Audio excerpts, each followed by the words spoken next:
The northern origins. Our story begins not in the rolling hills of northwestern France, but in the mist-shrouded fjords and longhouses of Scandinavia. Here, seafaring warriors carve their names into the annals of history through steel and sail, through courage and cunning, through blood and determination.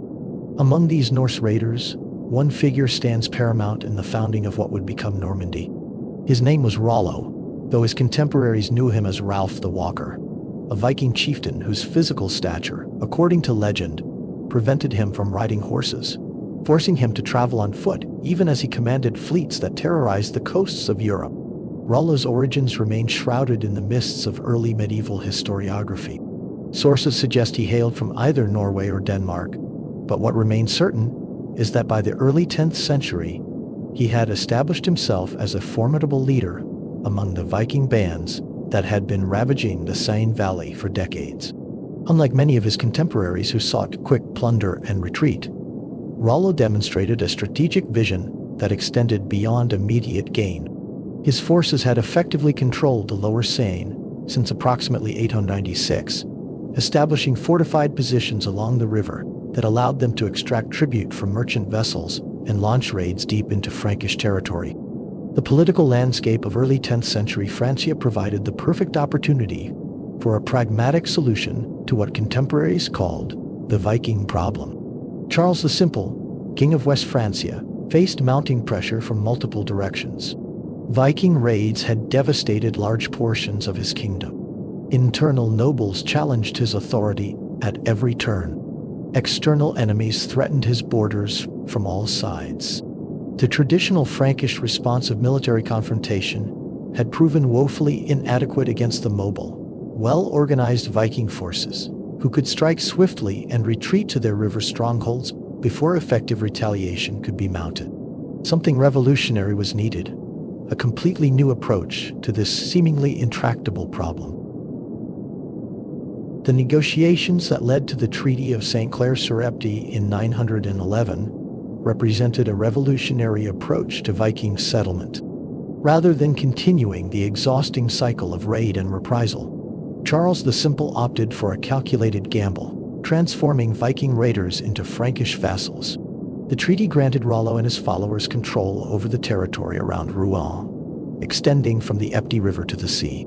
In exchange, they would provide military service to the crown and, in a delicious irony, protection of the Seine approaches against other Viking incursions.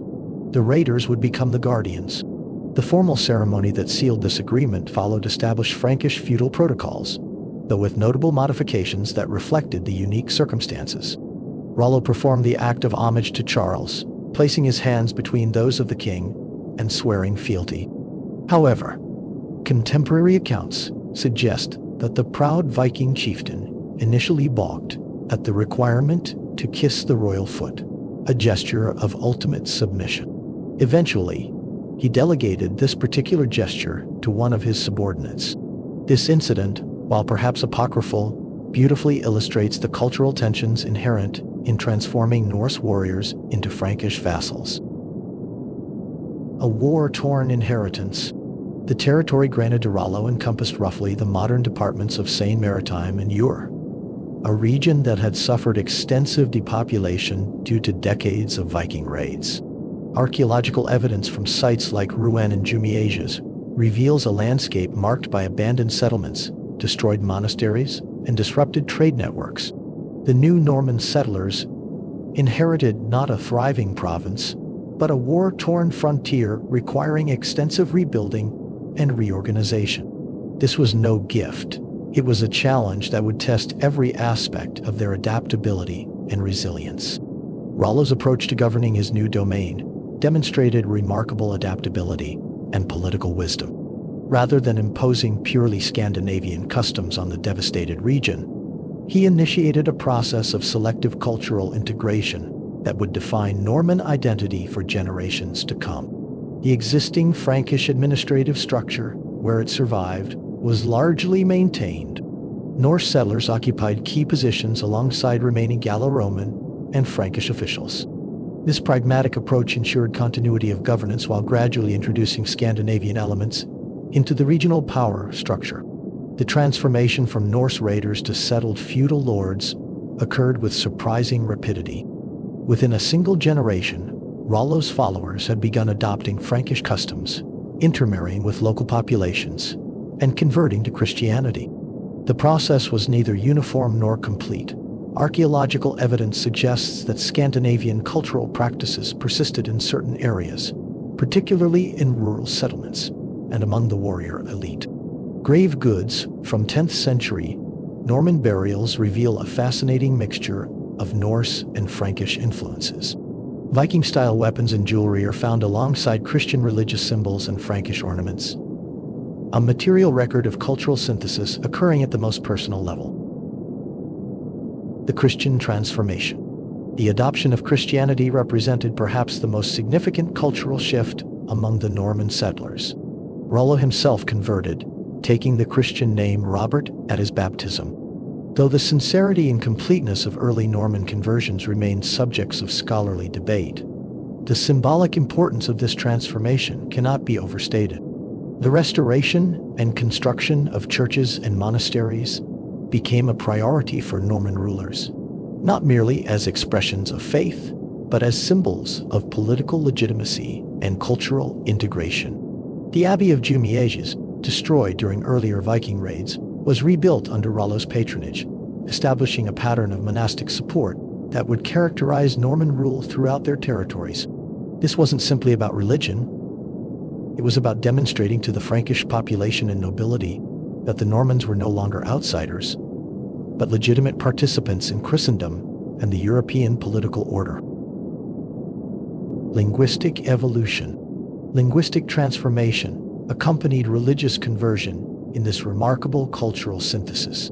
The Norse language, while initially dominant among the Viking settlers, gradually gave way to the regional variety of Old French spoken in northern Francia. This transition occurred through multiple channels: intermarriage between Norse settlers and local Frankish populations, administrative necessity in governing a predominantly Frankish-speaking population, and the practical requirements of trade and commerce with neighboring regions. Within 2 generations, Norman rulers conducted official business in French, though Norse linguistic influences persisted in place names, legal terminology, and maritime vocabulary. Even today, the Norman dialect of French retains words and place names that echo its Scandinavian origins. Military innovation and synthesis. The military innovations developed by the Normans during this formative period reflected their unique position as former Viking raiders adapting to continental warfare. Traditional Scandinavian naval expertise was preserved and refined, with Norman fleets maintaining control over the Seine estuary and adjacent coastal waters. The Vikings' mastery of the sea would never be forgotten. However, the demands of feudal military service and territorial defense necessitated the adoption of Frankish cavalry tactics and fortification techniques. Norman military organization evolved into a sophisticated system that combined the best elements of both traditions, a synthesis that would prove devastatingly effective in campaigns across Europe and the Mediterranean. The traditional Viking emphasis on individual warrior prowess was channeled into the feudal concept of knightly service. Scandinavian tactical flexibility was adapted to mounted warfare. Norman cavalry units developed distinctive fighting techniques that emphasized coordinated charges and disciplined retreats, tactics that would later change the face of medieval warfare. The architecture of power.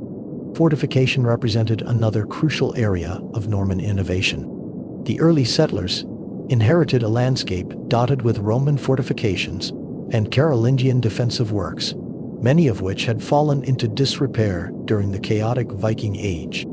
Norman builders combined Scandinavian earthwork techniques with Frankish stone construction methods, creating a new style of fortification that emphasized both defensive strength and administrative efficiency. The Motte and Bailey Castle, while not exclusively Norman in origin, was perfected and standardized by Norman builders during this period. These castles became more than military installations.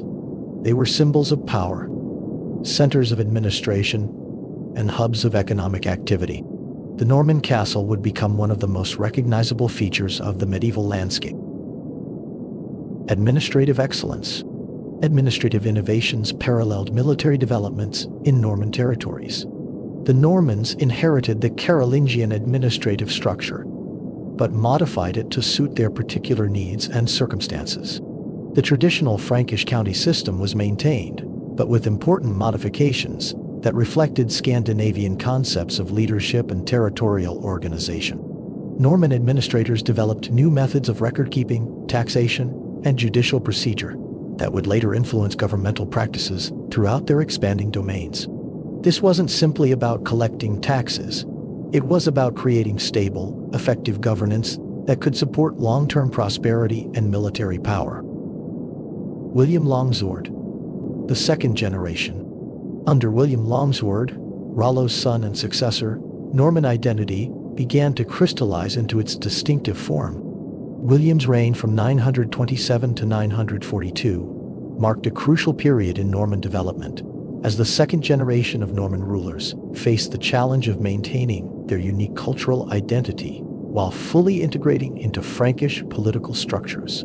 This was a delicate balancing act, remaining Norman enough to maintain the loyalty of the warrior class while becoming Frankish enough to be accepted as legitimate rulers by the broader population and neighboring powers. William's marriage to Sprota, a Breton woman, exemplified the complex web of alliances and cultural exchanges that characterized Norman society during this formative period. These strategic marriages weren't just personal unions. They were political instruments that wove the Normans into the fabric of European aristocracy. William Longsword's reign witnessed significant territorial expansion and political consolidation. The Norman domain was extended westward to include the Cotentin Peninsula and the Avranches, regions that had remained outside direct Norman control since the original treaty with Charles the Simple. This expansion was achieved through a sophisticated combination of military conquest, diplomatic negotiation, and strategic marriage alliances that demonstrated the growing sophistication of Norman statecraft. The Normans were no longer simply warriors. They had become skilled politicians and administrators. Richard the Fearless. Full maturation. The reign of Richard the Fearless, spanning from 942 to 996, represented the full maturation of Norman political and cultural identity. Richard inherited the duchy as a child following his father's assassination, a traumatic beginning that could have spelled the end of Norman power. But Richard survived a turbulent minority through the support of loyal Norman nobles and strategic alliances with neighboring powers. His long reign provided the stability necessary for the complete integration of Norman society into the broader European political framework, while maintaining the distinctive characteristics that set the Normans apart from their neighbors. Richard the Fearless pursued policies that balanced Norman autonomy with French royal authority, a delicate equilibrium that required considerable diplomatic skill. His court at Rouen became a center of learning and culture, attracting scholars, artists, and craftsmen from across Europe. The Duke maintained cordial relations with the Capetian kings of France, while asserting Norman independence in matters of internal governance and external alliances. Legal synthesis. The emergence of distinct Norman legal traditions during this period reflected the unique synthesis of Scandinavian and Frankish customs that characterized Norman society. Norman customary law incorporated elements of Norse legal procedure, particularly in matters relating to property rights and commercial disputes, while adopting Frankish concepts of feudal obligation and royal authority. This legal synthesis would later prove highly influential in territories conquered by Norman armies from England to Sicily. The Norman approach to law, pragmatic, adaptable, and focused on effective governance, would become one of their most enduring legacies. A new European power. By the mid-11th century, something remarkable had occurred. The Normans had successfully transformed themselves from Viking raiders into one of the most dynamic and expansionist powers in medieval Europe.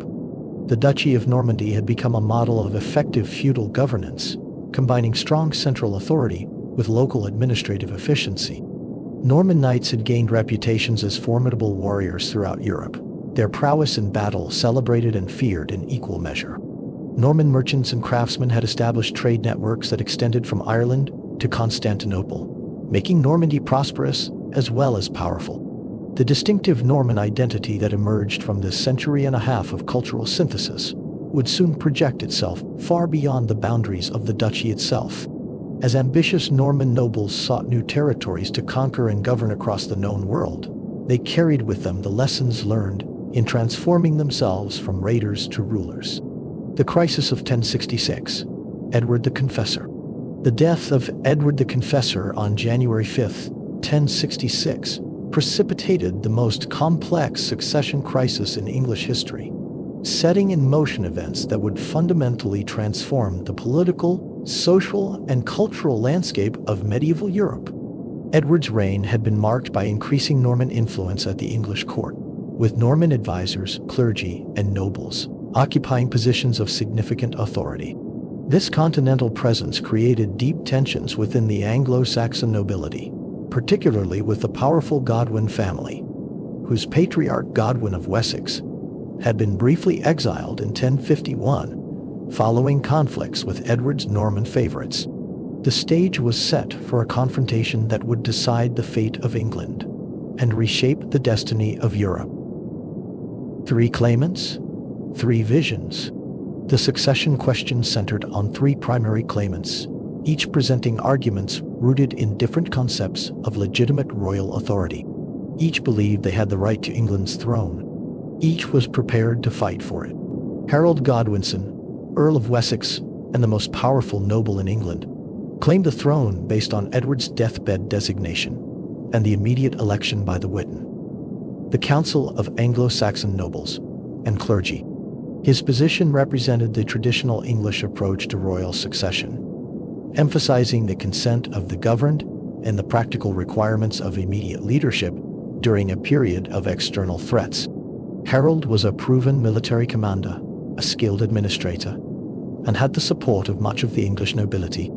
He seemed the natural choice, but legitimacy in medieval Europe was never simple. William's claim. William of Normandy's claim rested on fundamentally different legal foundations, drawing upon continental concepts of hereditary right and sworn obligations. William maintained that Edward had promised him the English throne during a visit to Normandy around 1051, when the childless king had allegedly designated his Norman cousin as heir. More controversially, William claimed that Harald Godwinsson had personally sworn an oath of fealty to him during a visit to Normandy in 1064 or 1065, promising to support William's succession to the English throne. If true, this oath would make Harald not just a rival claimant, but an oath-breaker, one of the worst crimes in medieval society. The oath controversy. The circumstances surrounding Harald's oath to William remain one of the most contentious issues in medieval historiography. Norman sources, particularly the Bayeux Tapestry and the chronicles of William of Jumièges and William of Poitiers, present Harald's visit as a diplomatic mission that concluded with his formal recognition of William's claim. According to these accounts, Harald swore his oath over sacred relics, making any subsequent violation a matter of both political treachery and religious perjury. The oath was binding not just in human law, but in divine law. Harald would be violating God's will itself if he broke it. English sources, by contrast, suggest that Harald's oath was extracted under duress, or that his mission to Normandy had entirely different purposes, possibly involving the release of hostages held by William since earlier diplomatic negotiations. The truth, lost in the partisan accounts of medieval chroniclers, may never be known with certainty. The Norwegian threat. Harald Hardrada of Norway presented the third major claim, based on agreements between his predecessor Magnus the Good and Harthacnut, the last Danish king of England. This claim, while legally tenuous, carried significant military weight, given Harald's reputation as one of the most formidable warriors of his generation. Harald Hardrada's career reads like an epic saga. He had fought at the Battle of Stiklestad, served in the elite Varangian Guard of Byzantium, campaigned across the Mediterranean, and returned to claim the Norwegian throne. He was a legend in his own time, and now he wanted England. His alliance with Tostig Godwinsson, Harald's exiled brother, provided him with detailed intelligence about English defenses and political divisions. The Norwegian invasion would be no mere raid. It would be a serious attempt at conquest. Military preparations. The Anglo-Saxon response. The military preparations undertaken by each claimant reflected their different strategic situations and resources. Harald Godwinsson, as the recognized King of England, commanded the traditional Anglo-Saxon military system based on the Fyrd, a militia force that could be summoned from across the kingdom, supplemented by his personal retinue of housecarls, professional warriors equipped with the fearsome Danish battle axes. The Anglo-Saxon military tradition emphasized infantry tactics, with heavily armored warriors forming shield walls that had proven effective against Viking raiders and Welsh princes for generations. These were not poorly trained peasants, but skilled warriors who had defended England's borders for decades. William's revolutionary logistics. William's military preparations represented a revolutionary approach to medieval warfare logistics. The Norman Duke assembled not merely an army, but an entire invasion force complete with prefabricated castle components, siege equipment, and supplies for an extended campaign. This was unprecedented. William wasn't planning a raid or even a simple conquest. He was planning a complete military occupation supported by the most sophisticated logistics of the medieval period. His forces included not only Norman knights, but contingents from across northern France, attracted by promises of English lands and the papal blessing that William had secured for his enterprise.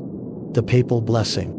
Pope Alexander II's support transformed William's invasion from a simple territorial dispute into a holy war, providing both moral authority and practical advantages in recruiting allies.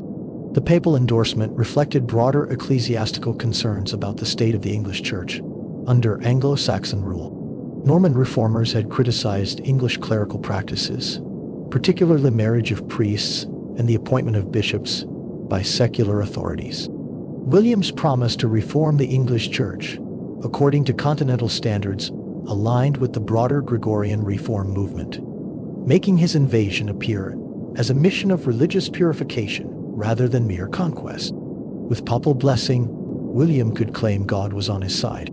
His warriors would fight not just for land and glory, but for the salvation of their souls. The fleet. The construction of William's invasion fleet represented an unprecedented logistical undertaking.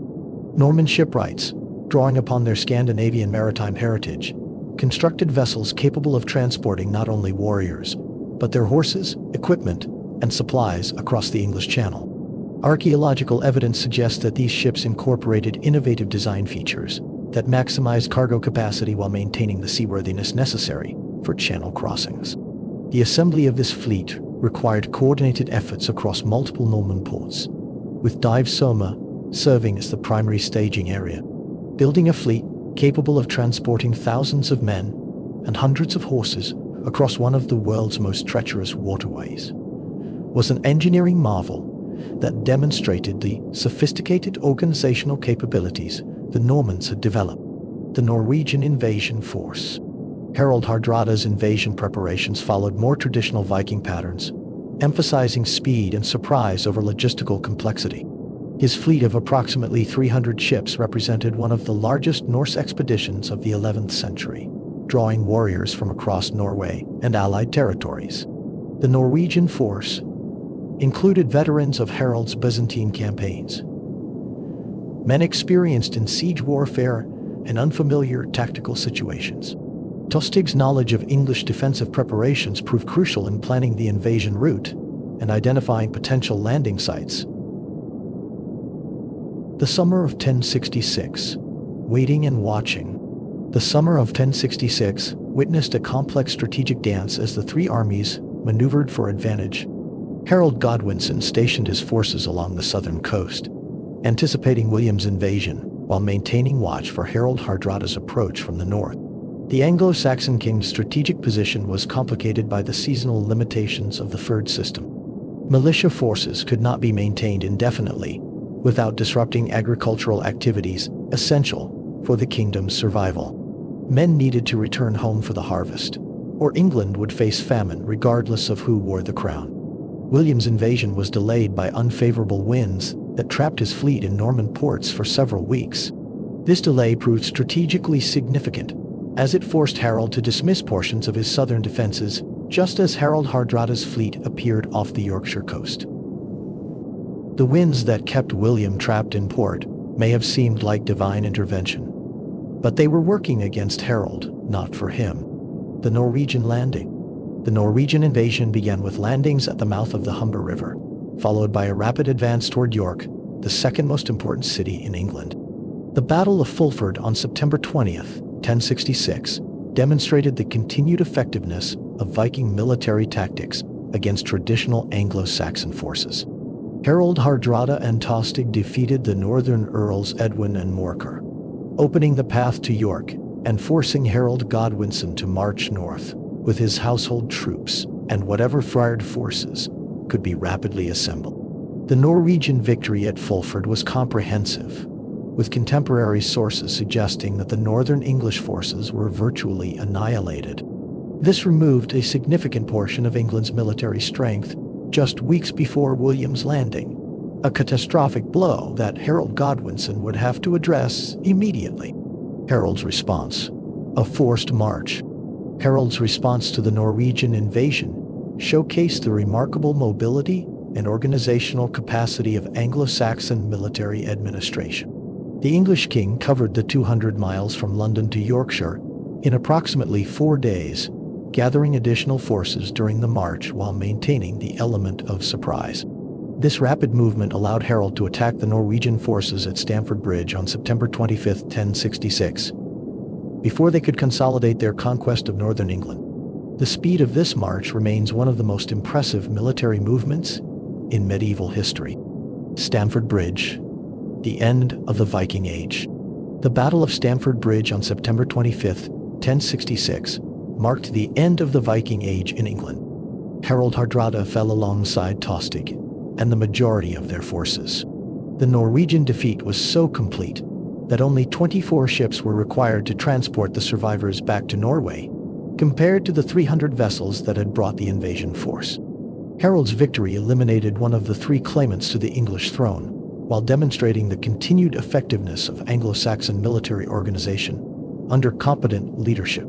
For a brief moment, it seemed Harald had secured his throne. But even as Harald celebrated his victory in Yorkshire, Norman ships were crossing the Channel. William lands at Pevensey. William's landing at Pevensey on September 28, 1066, occurred while Harald was still in Yorkshire, celebrating his victory over the Norwegians. The Norman invasion force, numbering approximately 7,000 men including 2,000 cavalry, established a fortified beachhead and began systematic devastation of the surrounding countryside. This deliberate destruction served multiple purposes. It provided supplies for the Norman army, denied resources to English forces, and provoked Harald into a rapid response that might prevent him from fully assembling his military strength. William was playing a calculated game, and Harald had no choice but to respond. The race south. The march south from Yorkshire to meet William's invasion represented one of the most demanding military movements in medieval English history. Harold's forces covered approximately 250 miles in less than 2 weeks, pausing only briefly in London to gather additional troops and supplies.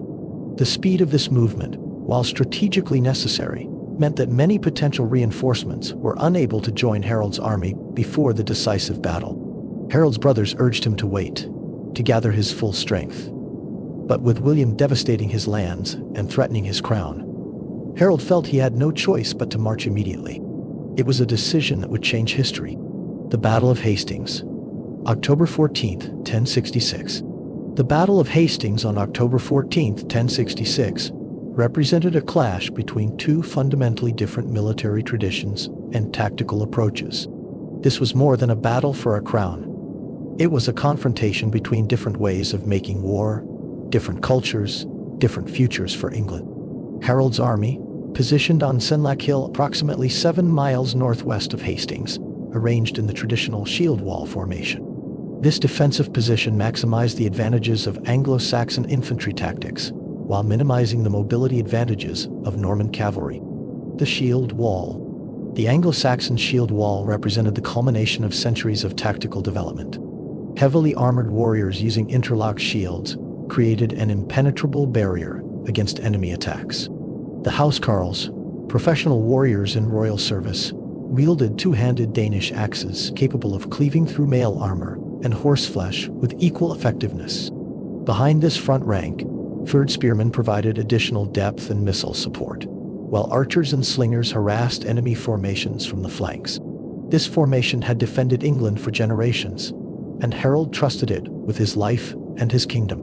Norman combined arms. William's army employed the combined arms tactics that had made Norman forces formidable throughout Europe. Norman heavy cavalry, mounted on specially bred war horses and equipped with long lances, formed the core of the invasion force. These knights were supported by infantry contingents armed with spears and crossbows, while Breton and Flemish allies provided additional tactical flexibility. The Norman tactical system emphasized coordinated attacks that combined missile fire, infantry assault, and cavalry charges to break enemy formation. It was a sophisticated system that required discipline, coordination, and skilled leadership, all of which William possessed. The battle begins. The battle commenced with Norman archers attempting to disrupt the Anglo-Saxon shield wall, followed by infantry attacks designed to create gaps for cavalry exploitation. The initial Norman assaults proved unsuccessful against the disciplined Anglo-Saxon formation, with English axes and spears taking a heavy toll on attacking forces. Contemporary accounts describe fierce fighting around the English standards, where Harold's banner of the fighting man marked the center of Anglo-Saxon resistance. The Norman cavalry charged up the hill repeatedly, only to be thrown back by the disciplined English warriors. For hours, the outcome hung in the balance. The English seemed to have the advantage of position and formation. But then came the turning point. The fatal pursuit. The turning point came when a portion of the Norman left wing, composed primarily of Breton cavalry, broke and fled down the hill. Part of the English right wing, believing the battle won, pursued the retreating Normans, and were cut down by William's reserve cavalry once they left the protection of the shield wall. This tactical error, repeated several times during the battle, gradually weakened the English position by drawing defenders away from their advantageous position. Whether this was deliberate deception by the Normans or simply opportunistic exploitation of English mistakes remains debated by historians. William's leadership. William's personal leadership proved crucial during the battle's most critical moments. When rumors spread that the Norman Duke had been killed, he removed his helmet and rode among his troops to demonstrate his survival, rallying his forces for renewed attacks. This display of personal courage, combined with tactical flexibility that adapted to changing battlefield conditions, exemplified the leadership qualities that had made William one of the most successful commanders of his generation. He led from the front, visible to his men, sharing their dangers, and inspiring them to victory. The death of Harold. The death of Harald Godwinsson, struck down by Norman arrows or cavalry late in the day, marked the collapse of organized Anglo-Saxon resistance. With their king dead and their formation broken, the surviving English forces fled toward the Weald, pursued by Norman cavalry that inflicted additional casualties during the retreat. The battle had lasted from morning until dusk, with losses particularly heavy among the Anglo-Saxon nobility and housecarl retinues that formed the core of English military strength. The English had fought bravely, but it hadn't been enough. England had a new king, and nothing would ever be the same. The March on London. William's advance on London following his victory at Hastings demonstrated the systematic approach that would characterize Norman conquest and administration. Rather than marching directly on the capital, William moved along the coast to secure Dover and its crucial harbor facilities, then swept in a wide arc through Kent and Surrey, devastating the countryside and eliminating potential centers of resistance. This methodical approach allowed Norman forces to establish secure supply lines while demonstrating the futility of continued resistance. William wasn't simply conquering territory. He was systematically dismantling any possibility of organized English resistance. The submission of London. The submission of London occurred through negotiation rather than siege. as the remaining Anglo-Saxon nobles recognized the impossibility of successful resistance. Edgar the Atheling, the last male heir of the Anglo-Saxon royal house, was proclaimed king by the surviving nobles, but lacked the military strength to oppose William's advance. The formal surrender of London on December 25, 1066, was followed by William's coronation at Westminster Abbey, conducted according to traditional English coronation rituals. William the Bastard, Duke of Normandy, became William I, King of England. William the Conqueror. The rebellions begin. But coronation didn't mean complete conquest. The early years of Norman rule were marked by widespread rebellions that required systematic military campaigns to suppress. English nobles who had initially submitted now rose in revolt, unwilling to accept foreign domination. The most serious uprising occurred in 1069 to 1070, when Edgar the Atheling allied with King Svein Estridsson of Denmark to launch a coordinated assault on Norman positions throughout northern England. The Danish fleet, numbering over 200 ships, sailed up the Humber and captured York, while English rebels seized control of much of Yorkshire and Northumbria. For a moment, it seemed Norman rule might collapse. But William's response would be so terrible, so complete, that England would never forget it. The harrying of the North. William's response to the Northern Rebellion demonstrated the ruthless efficiency that would characterize Norman rule throughout the conquest period. The harrying of the North, conducted during the winter of 1069 to 1080, involved the systematic destruction of settlements, livestock, and agricultural resources across Yorkshire, Durham, and parts of Northumbria. Contemporary chronicles describe a campaign of deliberate devastation designed to eliminate the economic foundation of rebellion while creating a buffer zone against Scottish intervention.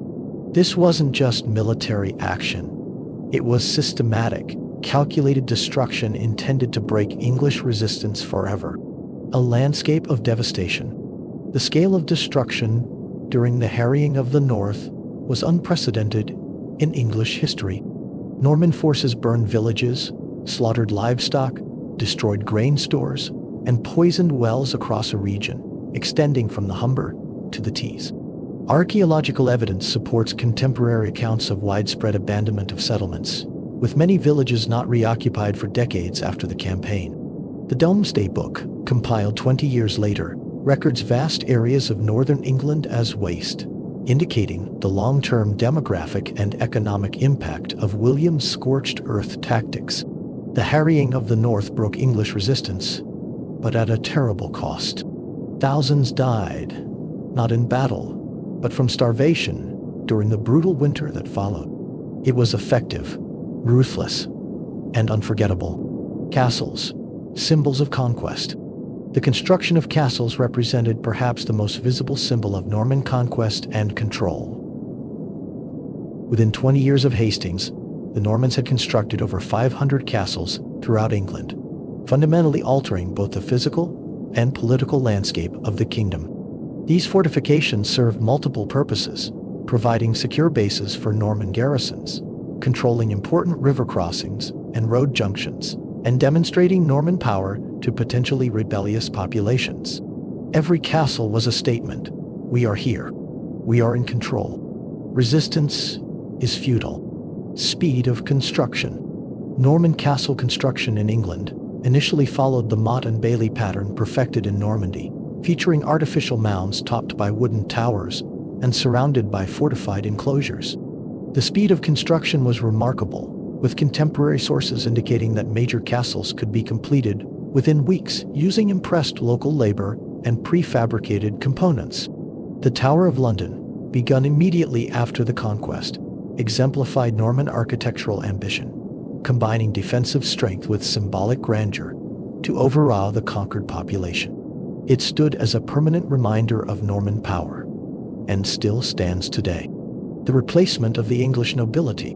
The replacement of the Anglo-Saxon nobility represented a social revolution as comprehensive as the military conquest itself. By 1086, only two major English landholders retained their estates, with Norman, Breton, and Flemish nobles controlling virtually all significant holdings.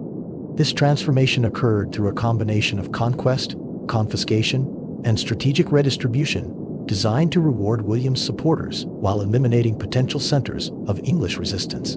The Old English aristocracy was systematically dismantled and replaced with loyal Norman vassals.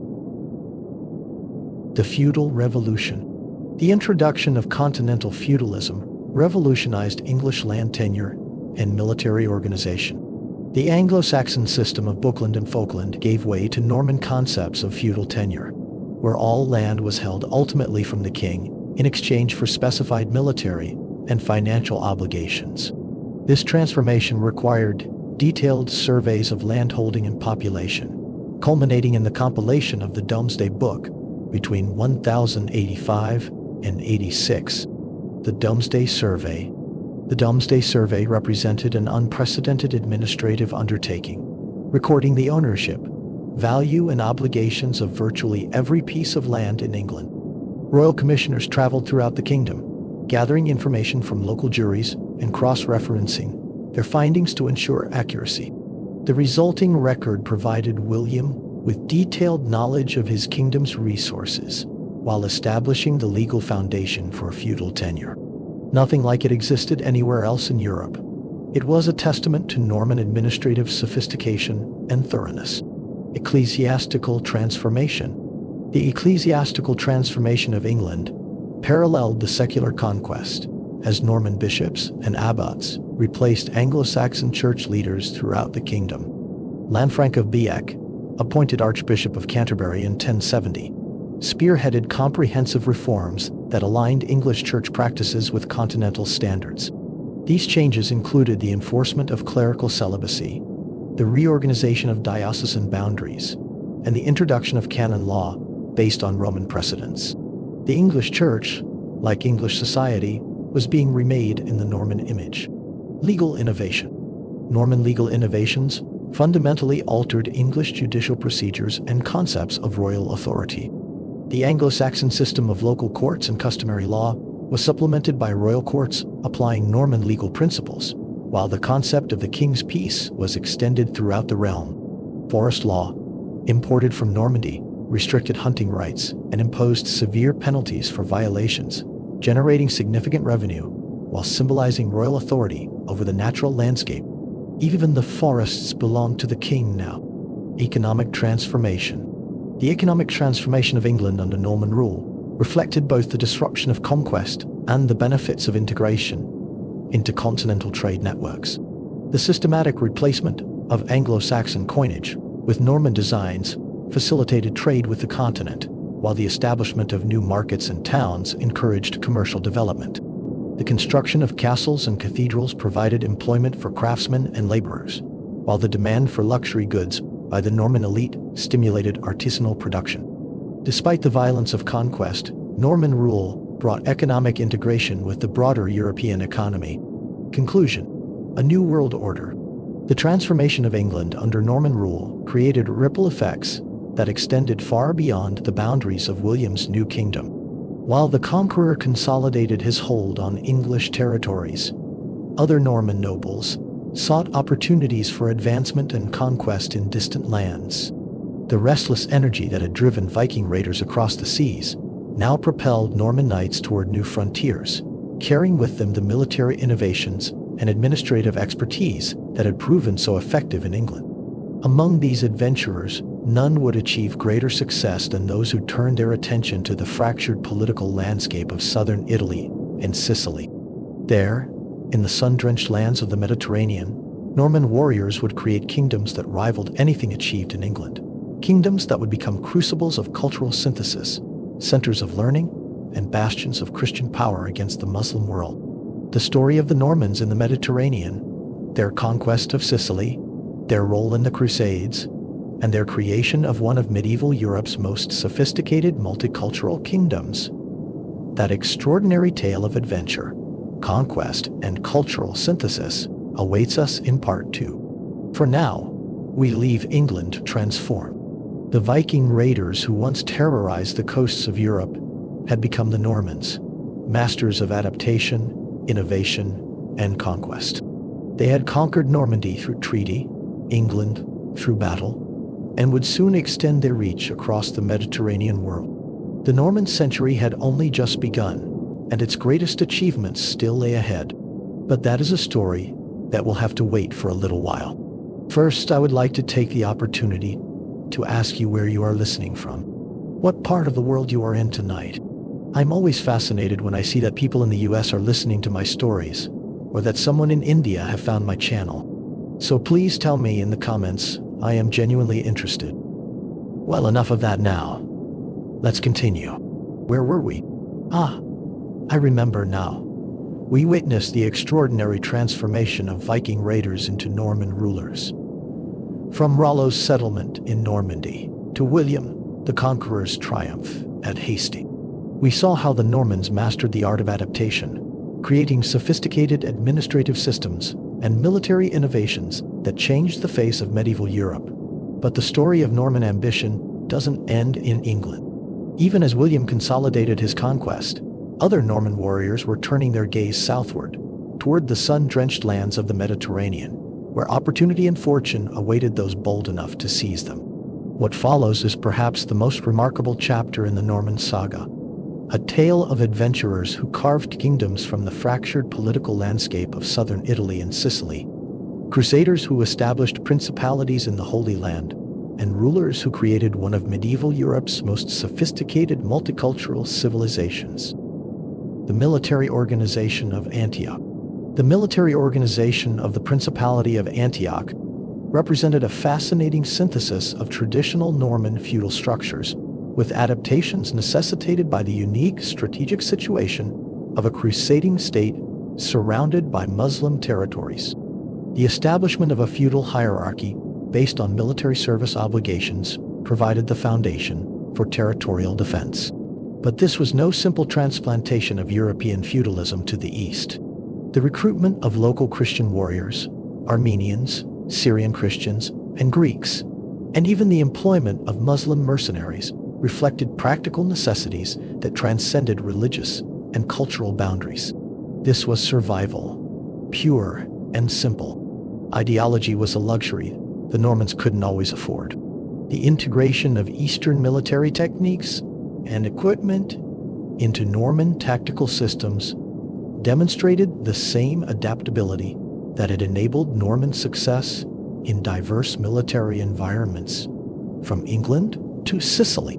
Norman commanders learned from their enemies, adopting Turkish archery techniques, Byzantine siege methods, and Arab cavalry tactics to create hybrid military forces that combined the best of both worlds. Fortifying the frontier. The fortification program, undertaken in the Principality of Antioch, represented one of the most ambitious construction projects of the crusading period. Norman engineers adapted European castle-building techniques to the specific defensive requirements of frontier warfare against Muslim armies, employing sophisticated siege equipment and tactics. The construction of new fortifications and the strengthening of existing defenses required substantial financial resources and technical expertise, resources that demonstrated the economic prosperity and administrative capabilities of the Norman Principality despite its precarious strategic position. The strategic placement of castles and fortified towns created an integrated defensive system that controlled key mountain passes and river crossings while providing secure bases for offensive operations against Muslim territories. Every fortress was positioned not just for defense, but as a launching point for raids and conquests. The Normans remained aggressive even when surrounded. Architectural innovation in the East. The architectural innovations developed in Norman Antioch reflected the synthesis of Western European, Byzantine, and Islamic building traditions that characterized crusading states throughout the Levant. Norman builders incorporated pointed arches, decorative stonework, and advanced siege defense features learned from Muslim engineers, while maintaining the massive structural strength and residential accommodations required by European feudal nobles. The resulting architectural style influenced fortress construction throughout the crusading states, while demonstrating the cultural exchange that occurred despite, or perhaps because of, the religious conflicts that defined the crusading period. These weren't just military installations. They were statements of permanence, declarations that the Normans had come to stay. They were homes built to withstand centuries, not decades. Economic mastery. The economic policies implemented in the Principality of Antioch demonstrated Norman understanding of the commercial importance of their territories within broader Mediterranean and Middle Eastern trade networks. The protection of merchant caravans and the establishment of secure markets attracted traders from across the region, generating customs revenues that supported military expenses and construction projects. The Principality's strategic position controlling routes between the Mediterranean ports and the interior regions of Syria and Mesopotamia provided substantial economic advantages. The Normans understood something fundamental. Military power rested on economic prosperity. Control the trade routes, secure the merchants, and the gold would flow. Gold that could pay for soldiers, fortifications, and the luxuries that made frontier life bearable. The art of survival. Norman diplomacy. The diplomatic relationships that Norman Antioch maintained with neighboring Muslim and Christian powers reflected the complex political situation of the crusading states, where survival often depended upon tactical alliances that transcended religious boundaries. Bohemond and his successors negotiated treaties with Muslim rulers when military circumstances required accommodation, while maintaining alliances with other crusading states and seeking support from Western European powers when opportunities for expansion presented themselves. This wasn't hypocrisy, it was pragmatism. The Normans had learned long ago that today's enemy might be tomorrow's ally, and that rigid ideology was a path to destruction. The flexibility of Norman diplomatic policies contrasted with the more rigid ideological approaches adopted by some other crusading leaders, contributing to the longevity and success of the Antiochene Principality. Succession and stability. The succession arrangements established for the Principality of Antioch reflected both Norman feudal traditions and the unique circumstances of a crusading state, dependent upon continued military effectiveness for survival. The designation of Bohemond's nephew, Tancred, as regent during his uncle's absence demonstrated the importance of maintaining experienced military leadership. The eventual succession of Bohemond II illustrated the successful establishment of hereditary rule within the principality, no small achievement in the volatile world of the crusading states. The integration of local noble families into the Norman feudal hierarchy through marriage alliances and land grants created a stable foundation for long-term Norman rule in northern Syria. The Normans understood that conquest was just the beginning. Real power came from creating systems that would outlast individual rulers. Military innovation and influence. The military innovations developed by Norman commanders in Antioch influenced crusading warfare throughout the Levant, as tactical adaptations necessitated by fighting Muslim armies were adopted by other crusading states and transmitted back to Western Europe through returning crusaders and military correspondents. The integration of Turkish archery techniques with Western European cavalry charges created new tactical systems that enhanced the effectiveness of crusading armies. The adoption of Muslim siege equipment and engineering techniques improved the capability of Christian forces to capture and defend fortified positions. This cross-cultural military learning represented one of the most significant and often overlooked aspects of the crusading period. The Normans, with their genius for adaptation, led the way in this military revolution. Cultural achievement in a war zone. The cultural achievements of Norman Antioch reflected the cosmopolitan character of the principality, where Norman patronage supported artistic and intellectual activities that drew upon diverse cultural traditions. The court at Antioch attracted scholars, artists, and craftsmen from across the Mediterranean world, creating an environment of cultural exchange that produced architectural monuments and artistic achievements that synthesized Western European. Even in the midst of almost constant warfare, culture flourished. The preservation and translation of classical texts in the principality's libraries contributed to the broader intellectual developments of the 12th century Renaissance. War and learning, surprisingly, could coexist, and under Norman rule, they did.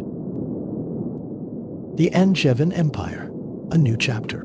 The death of Stephen of Blois in October 1154 brought to an end the chaotic period known as the Anarchy, ushering in a new era of Norman rule under Henry Plantagenet, Duke of Normandy and Count of Anjou. Henry's accession to the English throne as Henry II marked not merely a change of dynasty, but the creation of the most extensive territorial empire in Western Europe since Charlemagne.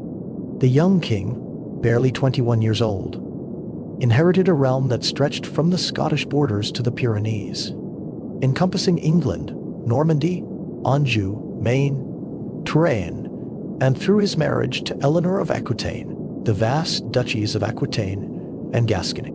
This was an empire that dwarfed anything his Norman predecessors had controlled. Managing it would require administrative genius of the highest order. The challenge of empire. The administrative challenges posed by governing such dispersed territories required innovations that built upon existing Norman governmental traditions while adapting to the diverse legal, cultural, and political conditions found across the Angevin domains.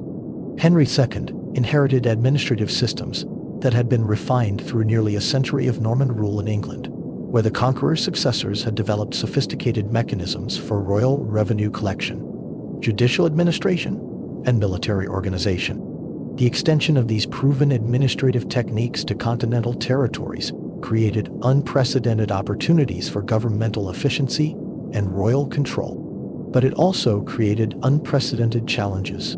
How do you govern territories separated by hundreds of miles, speaking different languages, with different legal traditions and customs? The answer lay in bureaucracy, systematic, professional, and efficient. Building a unified administration. The establishment of a unified administrative apparatus across the Angevin territories represented one of Henry II's most significant achievements. Royal officials trained in Norman administrative methods were deployed throughout the empire to standardize governmental procedures and ensure consistent implementation of royal policies. The creation of itinerant justices who traveled regular circuits throughout England and the continental domains provided mechanisms for extending royal authority into local communities while maintaining centralized oversight of judicial decisions and administrative actions. These weren't just judges. They were the eyes and ears of the king, ensuring that royal authority reached into every corner of the realm. They investigated corruption, settled disputes, collected revenues, and reminded local populations that the king's justice was supreme. The legal revolution. The development of standardized legal procedures under Henry II built upon foundations established by his Norman predecessors while introducing innovations that would fundamentally transform English jurisprudence. The Constitutions of Clarendon, promulgated in 1164, attempted to define the relationship between royal and ecclesiastical authority by codifying legal procedures that had developed pragmatically during previous reigns. These constitutional provisions reflected Henry's determination to assert royal supremacy over all aspects of governance within his territories, including matters that had traditionally fallen under ecclesiastical jurisdiction. This would prove to be one of the most contentious issues of Henry's reign and would lead to tragedy. The expansion of royal justice. The expansion of royal courts throughout the Angevin territories created institutional frameworks for dispensing standardized justice that transcended local customs and jurisdictions. The establishment of common law procedures provided consistent legal remedies for property disputes, commercial conflicts, and criminal prosecutions that had previously been subject to the varying interpretations of local courts. The development of standardized legal writs enabled petitioners to initiate court proceedings through uniform procedures that could be understood and implemented by royal officials throughout the empire. This was revolutionary, the creation of a truly unified legal system spanning multiple kingdoms and cultures. The power of records. The creation of systematic record-keeping procedures under Henry II revolutionized royal administration by providing detailed documentation of governmental activities that enabled more effective oversight and policy implementation. The establishment of the chancery rolls, patent rolls, and close roles created comprehensive archives of royal correspondence, judicial decisions, and administrative orders that provided institutional memory and legal precedents for future governmental actions. These records demonstrated the sophisticated bureaucratic capabilities that Norman administrative traditions had developed through decades of practical experience in governing diverse territories. More importantly, they meant that government could function even in the king's absence. The system had become larger than any individual. Judicial innovation. The judicial innovations implemented during Henry II's reign established legal institutions that would influence English jurisprudence for centuries to come. The creation of permanent royal courts at Westminster provided centralized venues for hearing major legal cases, while the expansion of circuit courts ensured that royal justice was accessible throughout the kingdom. The development of jury procedures for determining facts in legal disputes represented a significant departure from early reliance on ordeal and combat, creating more rational methods for resolving complex legal questions. The jury system, one of the most enduring legacies of Norman legal innovation, began to take its modern form under Henry II died. Adapting law to empire. The standardization of legal procedures across the Anjuvin territories required careful adaptation of Norman legal traditions to accommodate the diverse customary laws found in different regions of the empire. In Normandy, existing ducal administrative systems provided foundations for royal government. In Aquitaine and Gascony, the integration of Roman law traditions with northern French customary practices created complex jurisdictional questions that required sophisticated legal expertise to resolve. The development of legal procedures that could accommodate these diverse traditions while maintaining royal authority represented a significant administrative achievement. It was legal synthesis on a scale never before attempted in medieval Europe. Building the bureaucracy. The expansion of royal bureaucracy under Henry II created career opportunities for educated clerks and administrators who formed the backbone of Anjuvin governmental efficiency.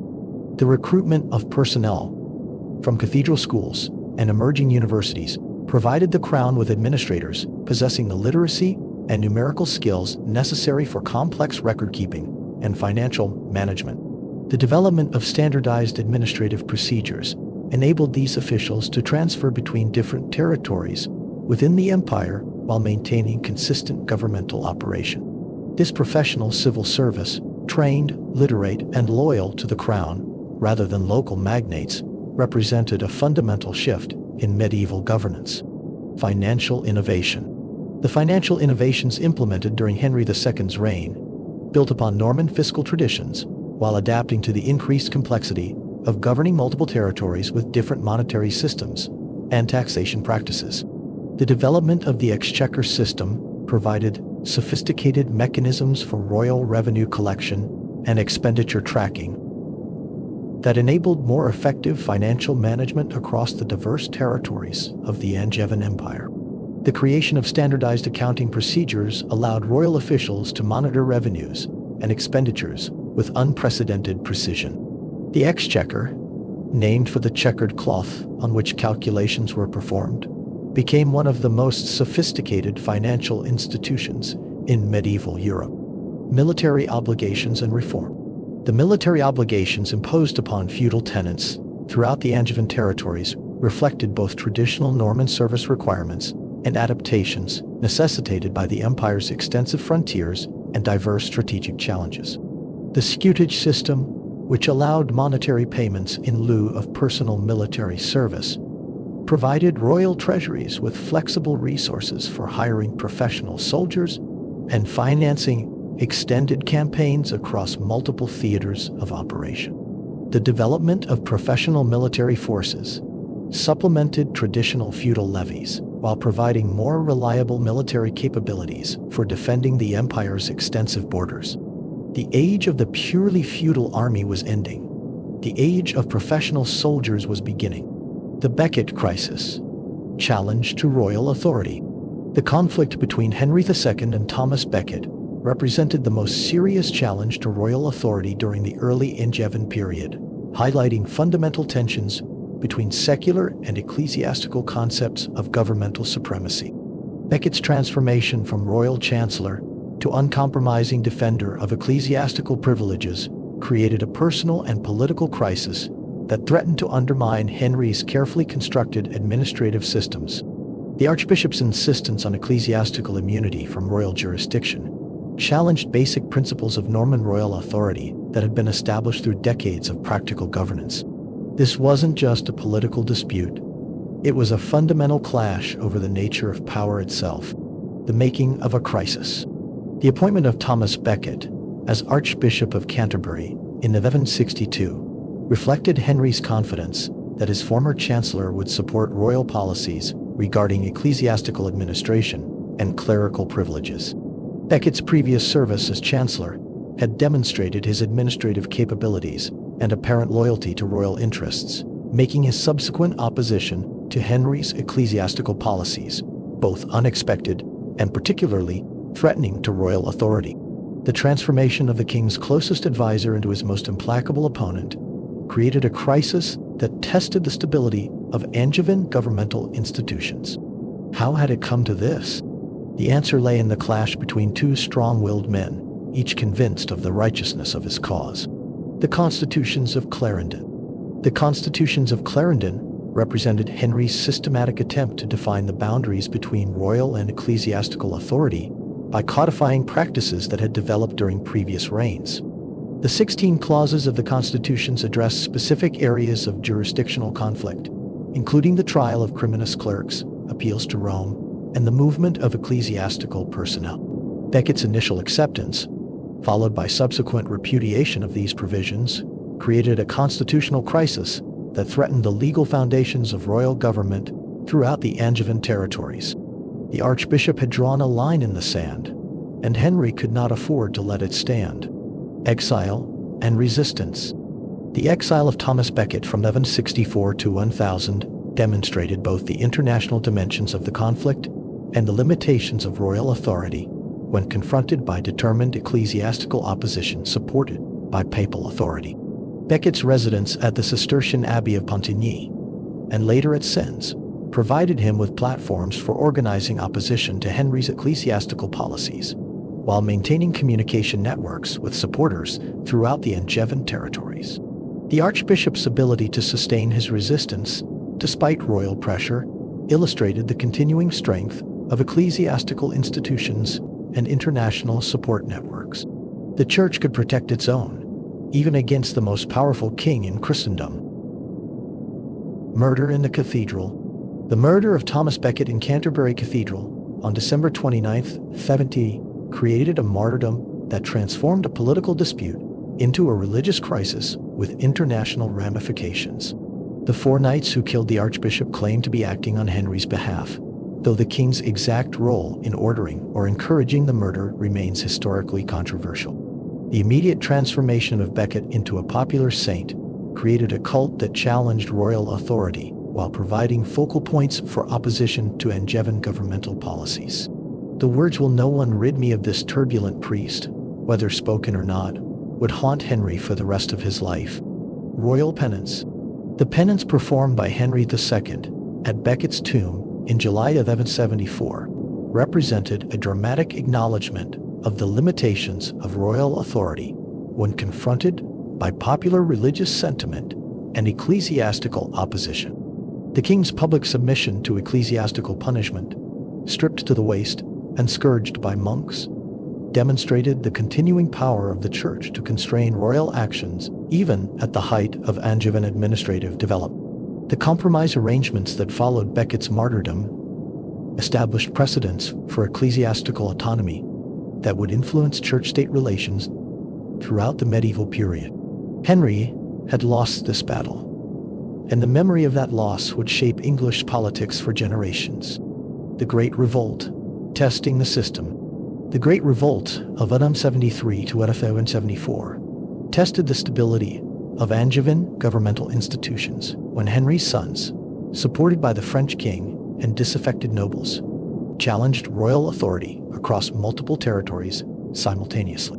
The rebellion demonstrated both the strengths and weaknesses of the administrative systems that Henry had constructed. Royal officials maintained governmental operations in most areas, while military forces loyal to the crown suppressed rebellious activities. The successful defense of the empire against coordinated internal and external threats validated the effectiveness of Norman administrative traditions adapted to Angevin conditions. The system worked, even when the king's own sons sought to destroy it. Victory and its lessons. The capture of Henry the young king and the submission of his brothers marked the successful resolution of the Great Revolt, though the underlying tensions that had precipitated the rebellion continued to influence Angevin politics throughout Henry II's reign. The king's ability to maintain control over his extensive territories, despite serious military challenges, demonstrated the effectiveness of the administrative and military systems that had been developed through decades of Norman governmental experience. The loyalty of royal officials and the efficiency of administrative communications enabled coordinated responses to threats across the empire's diverse territories. Bureaucracy, it turned out, could be more reliable than blood. Later legal reforms. The legal reforms implemented during the later years of Henry II's reign built upon earlier innovations, while addressing specific problems that had emerged through practical experience in governing the Angevin territories. The Assize of Northampton in 1176 expanded the jurisdiction of royal courts, while standardizing procedures for criminal prosecution throughout England. The development of possessory assizes provided efficient mechanisms for resolving property disputes without requiring complex determinations of ultimate legal right, creating practical solutions for common legal problems. These weren't just legal technicalities.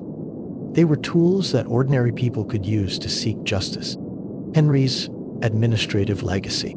The administrative legacy of Henry II's reign established institutional foundations that would enable his successors to maintain governmental efficiency despite the personal inadequacies and political challenges that characterized later Angevin rule. The creation of professional administrative cadres, standardized legal procedures, and systematic record-keeping practices provided continuity of governmental operations that transcended individual royal capabilities. The development of these institutional frameworks represented the culmination of Norman administrative evolution, from the pragmatic innovations of William the Conqueror to the sophisticated bureaucratic systems of the late 12th century. Richard the Lionheart, the absent king. The accession of Richard in 1189 marked a significant shift in Angevin priorities, as the new king's obsession with crusading activities led to prolonged absences from his territories that tested the administrative systems established by his father. Richard's departure for the Third Crusade within months of his coronation left England and the continental territories under the governance of appointed officials whose authority depended entirely upon the institutional frameworks that Henry II had created. The successful maintenance of governmental operations during Richard's absence demonstrated the maturity and effectiveness of Norman administrative traditions. The system could run without the king, perhaps the ultimate testament to Henry's administrative genius. Financing the crusade.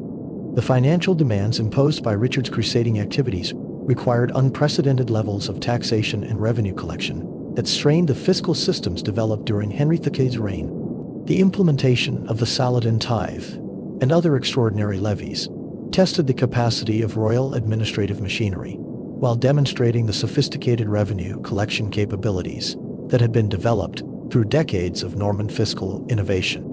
The ability to generate substantial resources for crusading expenses while maintaining domestic governmental operations illustrated the effectiveness of Angevin financial administration. England, in effect, financed Richard's adventure in the Holy Land, whether the English liked it or not. Regency and continuity. The regency arrangements established during Richard's absence created complex questions of authority and jurisdiction that were resolved through the application of administrative procedures and legal precedents established during previous reigns. The appointment of William Longchamp as Chief Justiciar provided centralized leadership for royal administration, while the retention of existing administrative personnel ensured continuity of governmental operations. The successful management of domestic affairs during the king's prolonged absence validated the institutional strength of Norman administrative systems. Government had become truly institutional, larger than any single person, even the king. King John, Crisis and Catastrophe. The crisis created by John's accession in 1199, following Richard's death in France, precipitated conflicts that would ultimately test the fundamental principles of Norman royal authority. John's disputed succession, challenged by his nephew Arthur of Brittany, created uncertainties about royal legitimacy that were compounded by military failures and administrative incompetence that undermined confidence in Anjuvin governmental capabilities. John was intelligent, hardworking, and personally brave, but he lacked the charisma and luck that had blessed his predecessors. And in medieval kingship, luck and charisma mattered as much as competence. The loss of Normandy. The loss of Normandy to Philip Augustus in 1204 represented the most serious territorial defeat suffered by Norman rulers since the conquest of England, fundamentally altering the strategic and political foundations of Angevin power.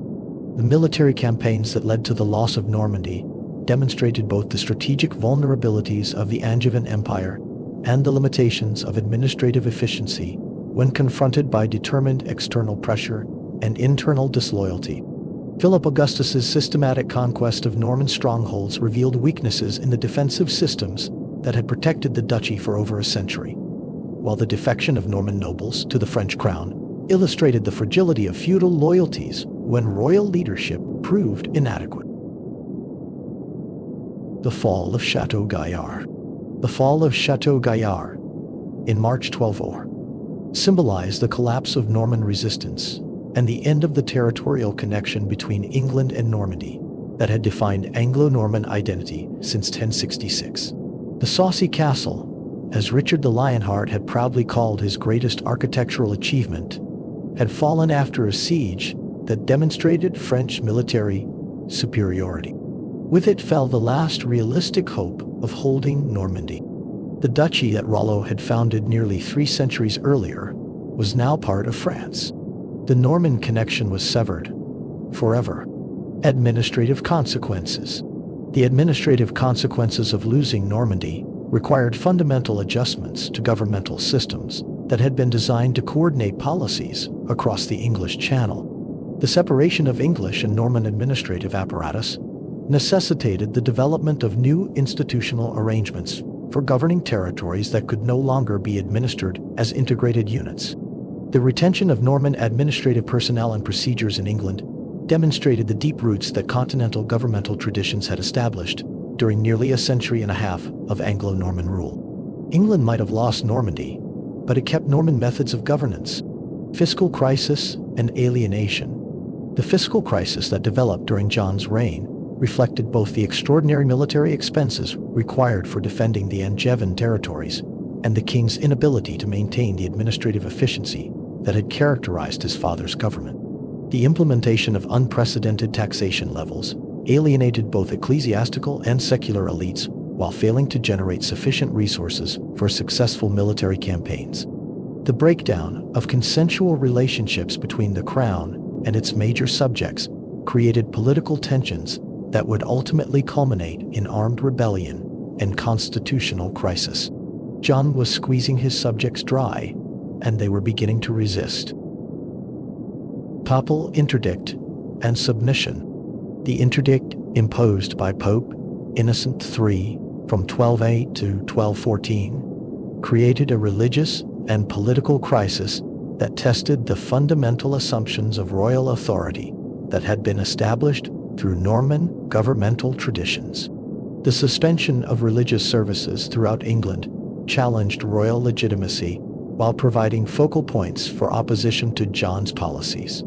The king's eventual submission to papal authority in 1213 represented a dramatic reversal of the royal supremacy over ecclesiastical affairs that had been asserted by Norman rulers since the conquest. John had bent the knee, not just to the Pope, but to political reality. The Battle of Bouvines. The military failures that culminated in the Battle of Bouvines in July 1214 demonstrated the collapse of John's continental ambitions, while creating domestic political conditions that made continued royal autocracy impossible. The defeat of the coalition forces led by John's allies ended realistic hopes for recovering the lost Anjuvin territories, while exposing the futility of the king's military and diplomatic strategies. The enormous costs of these unsuccessful campaigns, combined with their complete failure to achieve strategic objectives, created irresistible pressure for fundamental changes in the relationship between royal authority and baronial consent. The Baronial Rebellion. The baronial rebellion that began in early 1215 represented the culmination of grievances that had accumulated throughout John's reign, focusing on specific administrative and legal practices that violated established customs and reasonable expectations of royal behavior. The rebels' demands addressed systematic abuses of royal authority, including arbitrary taxation, manipulation of legal procedures, and violations of feudal customs that had provided stability and predictability to the relationship between the crown and its subjects. The formulation of these grievances into specific constitutional demands demonstrated the sophisticated understanding of governmental principles that had developed through exposure to Norman administrative practices. June 1215. The negotiations at Runnymede in June 1215 created a constitutional framework that attempted to balance royal authority with baronial rights through the establishment of specific limitations on monarchical power. Magna Carta represented both a conservative attempt to restore traditional relationships and a revolutionary assertion of constitutional principles that would influence political development for centuries. The document's provisions address specific abuses while establishing general principles of governmental accountability that transcended immediate political circumstances. This was more than a peace treaty. It was a constitutional revolution. Legal principles and royal limits. The legal principles established in Magna Carta built upon foundations created through decades of Norman judicial innovation, while asserting limitations on royal authority that challenged fundamental assumptions of monarchical supremacy.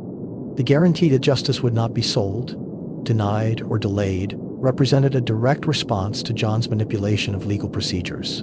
The provisions requiring due process of law established procedural protections that drew upon earlier legal developments. The assertion that the king was subject to law rather than above it represented a constitutional principle that would reshape concepts of royal authority throughout the medieval period, through the centuries to modern constitutional democracy. The flowering of Norman culture. The constitutional crisis that culminated in Magna Carta marked not merely a political watershed, but also coincided with the full flowering of Norman cultural and architectural achievement across their diverse territories. While political tensions dominated the relationship between crown and nobility, the underlying prosperity and administrative sophistication of Norman rule had created conditions that fostered unprecedented artistic and intellectual development. The wealth generated through efficient taxation, expanding trade networks, and systematic exploitation of agricultural resources provided Norman patrons with the financial means to commission ambitious architectural projects and support scholarly activities that would fundamentally transform European cultural development. Norman Romanesque architecture.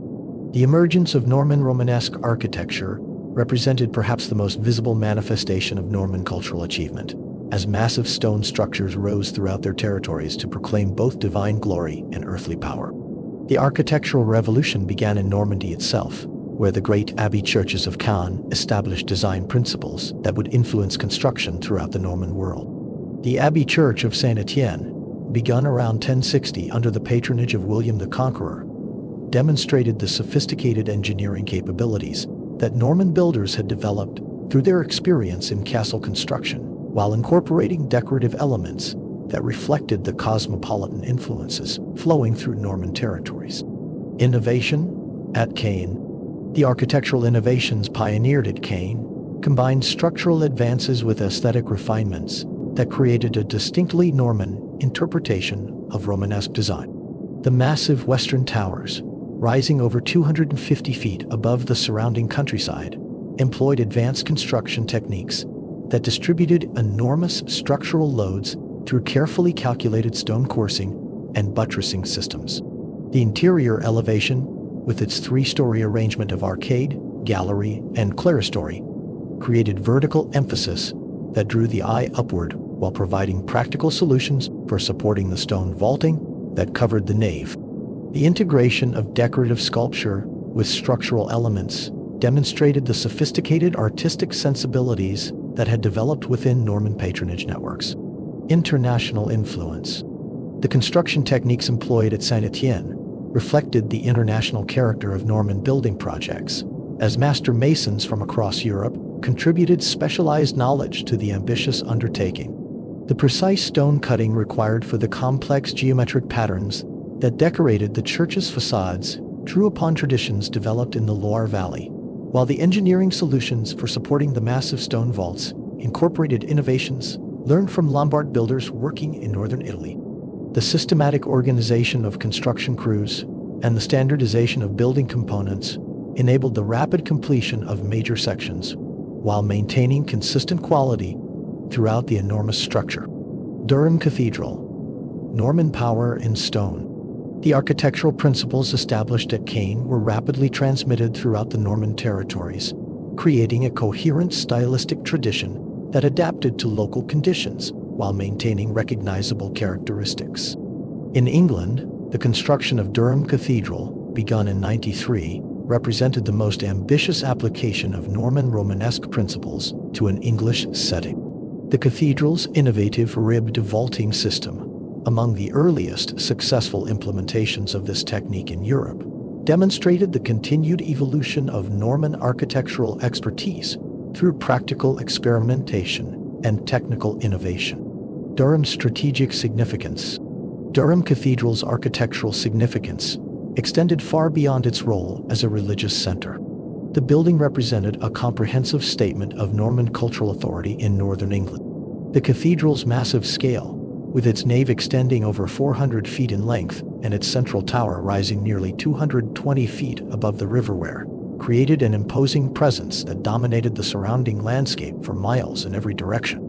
The building's strategic location, atop a dramatic bend in the river, provided natural defenses that complemented its role as the seat of the prince-bishops who governed the turbulent northern frontier. Decorative innovation. The decorative program at Durham demonstrated the sophisticated artistic sensibilities that had developed within Norman cultural circles, as sculptors and craftsmen created ornamental schemes that combined traditional Romanesque motifs with innovations that reflected the multicultural influences flowing through Norman territories. The famous chevron patterns that decorated the cathedral's arches and columns represented distinctive Norman contributions to Romanesque ornamentation, while the carved capitals and doorway sculptures incorporated elements drawn from Byzantine and Celtic artistic traditions encountered through Norman expansion across Europe and the Mediterranean. Engineering excellence. The engineering achievements represented by Durham's stone vaulting system required mathematical calculations and structural understanding that demonstrated the high level of technical education available within Norman architectural circles. The successful implementation of ribbed vaults over such enormous spans necessitated precise calculations of load distribution and thrust patterns that pushed contemporary engineering knowledge to its limits. The cathedral's builders employed innovative construction techniques, including the use of pointed arches to reduce lateral thrust and the systematic placement of buttressing elements to channel structural forces safely to the ground. Norman Sicily. The ultimate synthesis. In Sicily, Norman architectural achievement reached its most sophisticated expression through the creation of buildings that synthesized Western European, Byzantine, and Islamic design traditions into unique architectural statements. The Palatine Chapel in Palermo, constructed during the reign of Roger II, represented the culmination of Norman cultural synthesis. The building combined structural techniques learned from European Romanesque traditions with decorative programs that drew upon the artistic heritage of the Mediterranean world. The Palatine Chapel, a multicultural masterpiece. The chapel's wooden ceiling, decorated with intricate geometric patterns derived from Islamic art, supported stone arches decorated with Byzantine mosaics that depicted Christian religious scenes in artistic styles that reflected centuries of Eastern Christian tradition. The architectural program of the Palatine Chapel demonstrated the sophisticated cultural policies that Norman rulers had developed for governing their diverse subjects. The buildings served simultaneously as a statement of Christian royal authority and an acknowledgement of the artistic achievements of non-Christian traditions. The integration of Arabic inscriptions into the decorative scheme, praising the Norman king in the language of his Muslim subjects, reflected the pragmatic approach to cultural diversity that had enabled Norman success in governing multicultural territories.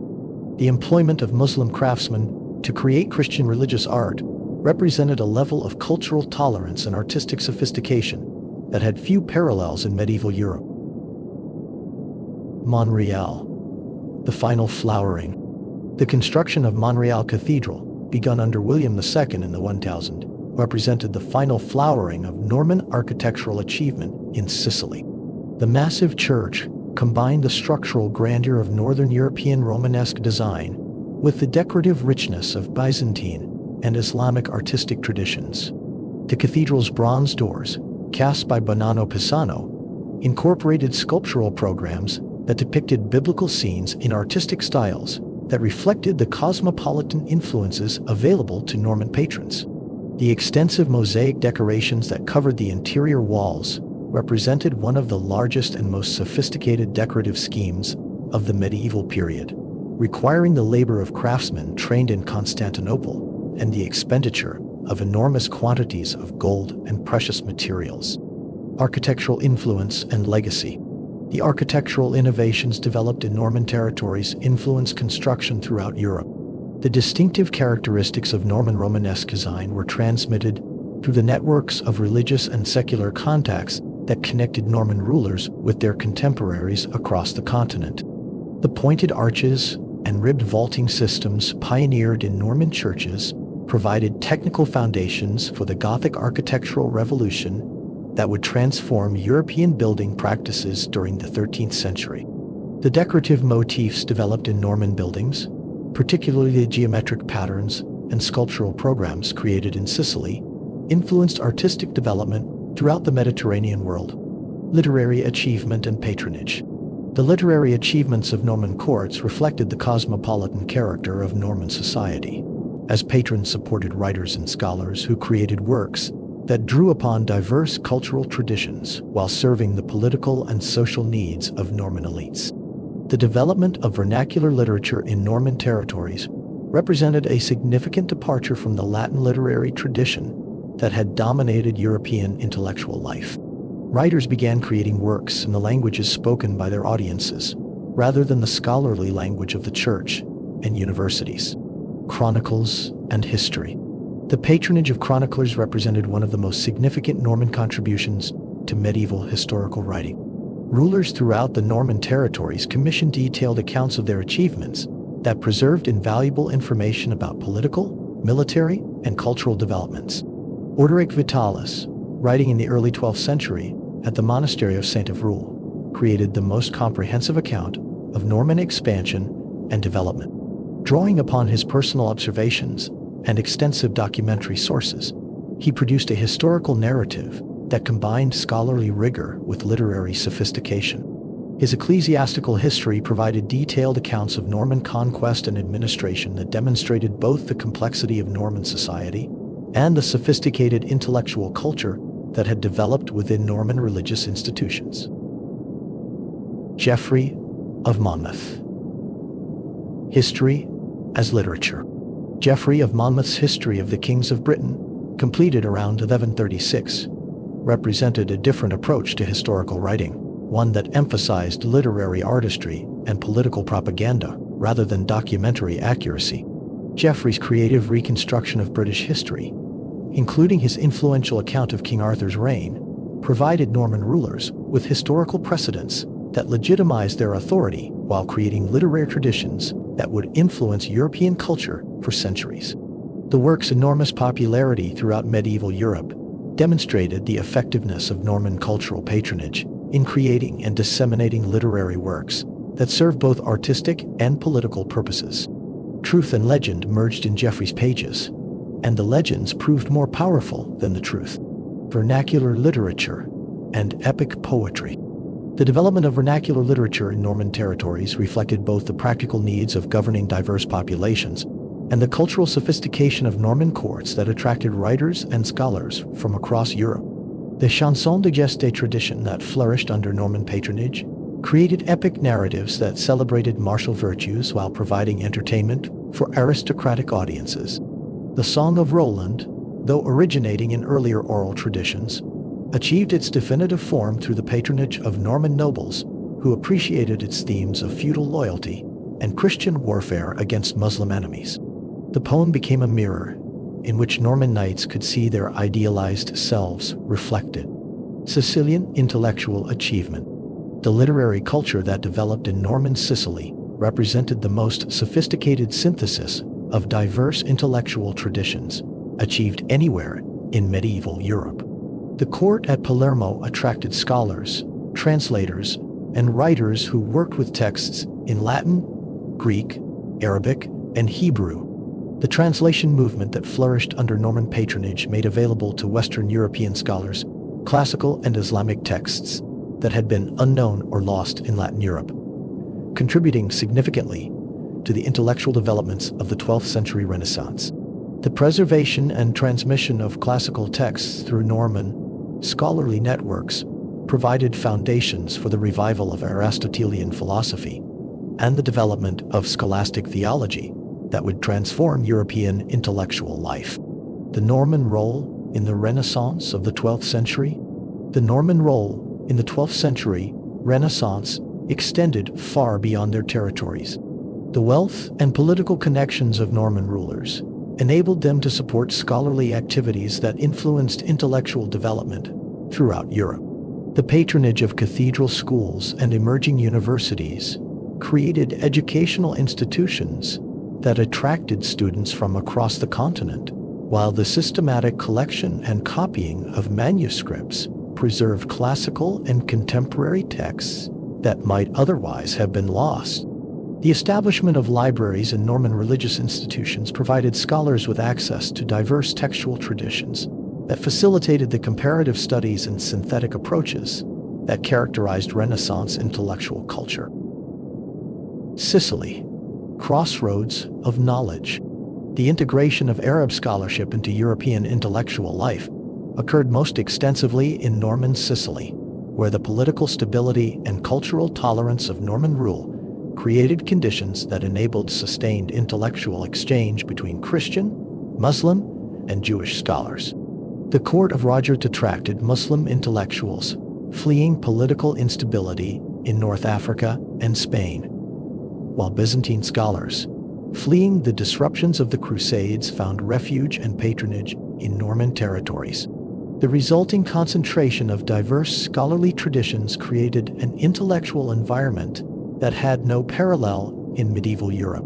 This was a place where a Jewish scholar might translate an Arabic text into Latin for a Christian patron, a level of collaboration unthinkable in most of medieval Christendom. Scientific and mathematical knowledge.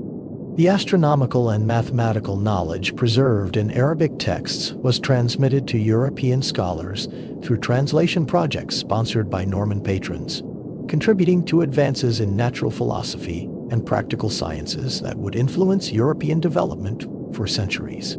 The translation of Ptolemy's Almagest and other classical scientific texts provided European scholars with sophisticated mathematical and astronomical knowledge that had been lost in Western Europe since the fall of the Roman Empire.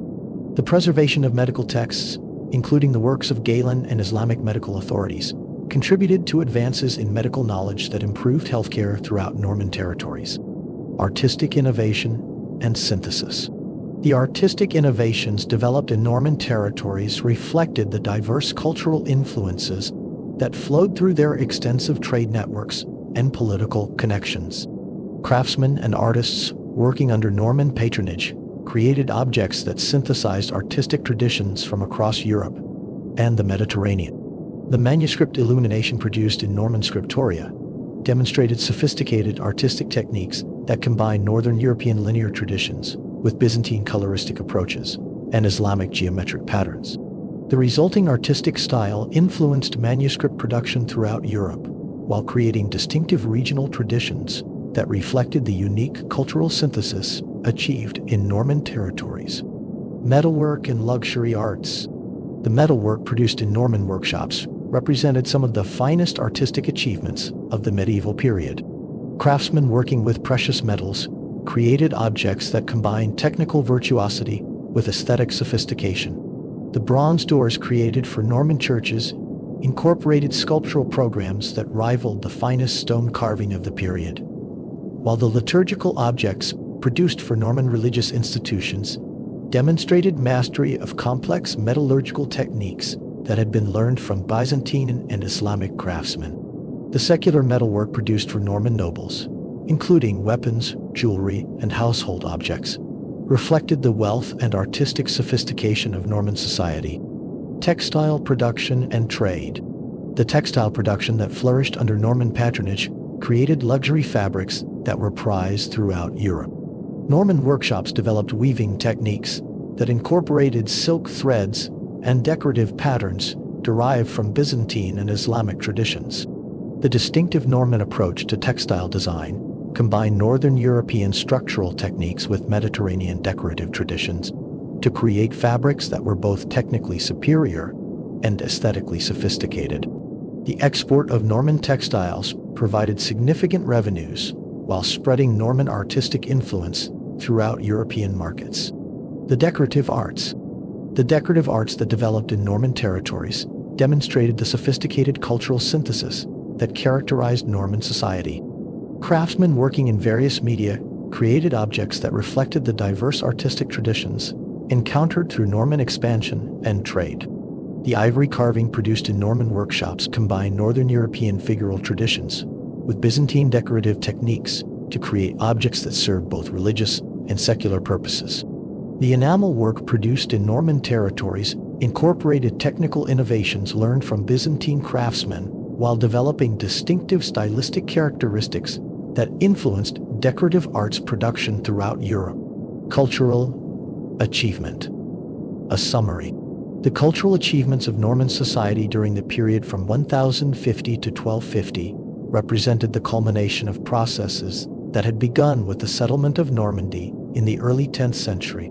Successive generations of Norman rulers had created conditions that fostered artistic and intellectual development while maintaining the military and administrative effectiveness that enabled their continued political success. The sophisticated synthesis of diverse cultural traditions achieved in Norman territories provided models for cultural development that influenced European civilization for centuries, while the specific artistic and intellectual innovations created under Norman patronage contributed directly to the broader cultural transformations that characterized the high medieval period. The decline of Norman power. The cultural flowering that had characterized Norman territories during the high medieval period occurred against a backdrop of mounting political pressures that would ultimately terminate the independent existence of Norman states across Europe. While Norman architects continued constructing magnificent cathedrals and Norman scholars preserved classical texts in monastery libraries, the territorial foundations of Norman power faced systematic erosion from resurgent monarchies that possessed superior resources and more centralized administrative systems. The loss of Normandy to Philip Augustus in 1204 marked the beginning of a process that would culminate 64 years later with the Angevin conquest of Sicily, effectively ending the era of independent Norman political entities that had dominated European affairs for over 3 centuries. The French conquest of Normandy. Military analysis. The military campaigns that led to the loss of Normandy revealed fundamental weaknesses in the defensive systems that had protected the duchy since its establishment in 911. Philip Augustus of France had spent decades systematically preparing for the conquest of Norman territories, constructing an extensive network of royal fortifications along the Norman frontier while developing siege techniques specifically designed to reduce the massive stone castles that formed the backbone of Norman defensive strategy. The French king's methodical approach contrasted sharply with the haphazard defensive preparations undertaken by John Lackland, whose attention was divided between English domestic politics, continental military campaigns, and personal conflicts with his own nobility. The Siege of Chateau Gauyar, a turning point. The siege of Chateau Gauyar, beginning in August 1203, demonstrated both the sophistication of French military engineering and the inadequacy of Norman responses to systematic siege warfare conducted with unlimited resources and professional expertise. Philip Augustus invested the fortress with forces numbering over 10,000 men, including specialized siege engineers trained in the latest techniques for reducing stone fortifications. The French siege works included massive earthen ramparts that protected attacking forces from defensive archery, while sophisticated mining operations targeted the castle's foundation stones with mathematical precision that reflected advances in military engineering developed through decades of practical experience. The defenders' impossible task. The defenders of Chateau Gauyar, commanded by Roger de Lacy, possessed extensive experience in siege warfare gained through campaigns in England and France. But they lacked the resources necessary for sustained resistance against the overwhelming French forces. The garrison numbered fewer than 200 knights and men-at-arms, supported by approximately 300 crossbowmen and infantry, creating impossible odds against the massive French army that surrounded the fortress. The systematic starvation of the garrison through complete blockade of supply routes demonstrated French logistical capabilities that far exceeded anything the Normans could deploy in their own defense. The psychological impact of defeat. The fall of Chateau Gauyar in March 1204 opened the Seine Valley to French advance while eliminating the strongest defensive position protecting the approaches to Rouen. The psychological impact of the fortress's capture reverberated throughout Norman territories. The supposed impregnability of Richard the Lionheart's greatest architectural achievement had been definitively disproven through French siege techniques. The speed of the castle's reduction, accomplished in less than 8 months despite its formidable defenses, demonstrated that traditional Norman military advantages had been neutralized through French innovations in siege warfare and military organization. The defection of the Norman nobility. The systematic defection of Norman nobles to Philip Augustus during 1204 reflected both practical calculations of military advantage and deeper dissatisfaction with John's leadership that had been building throughout his reign. The Norman aristocracy had maintained loyalty to the Anjuvin dynasty through decades of military campaigns and administrative innovations. But John's arbitrary governance and military incompetence had eroded the bonds of feudal obligation that connected Norman nobles to their English overlords. The French king's generous terms for submission, which guaranteed existing property rights and feudal privileges, provided attractive alternatives to continued resistance under increasingly hopeless circumstances. The fall of Rouen. The surrender of Rouen in June 1204 marked the effective end of Norman resistance, as the duchy's capital submitted without siege after its garrison recognized the futility of opposing the overwhelming French forces that had systematically reduced every major stronghold along the Seine. The ceremonial entry of Philip Augustus into Rouen represented the culmination of Capetian ambitions that had been frustrated for over a century by Norman military superiority and administrative efficiency. The French king's treatment of the surrendered city demonstrated both magnanimity toward former enemies and shrewd political calculation designed to encourage submission throughout the remaining Norman territories. Administrative integration into France.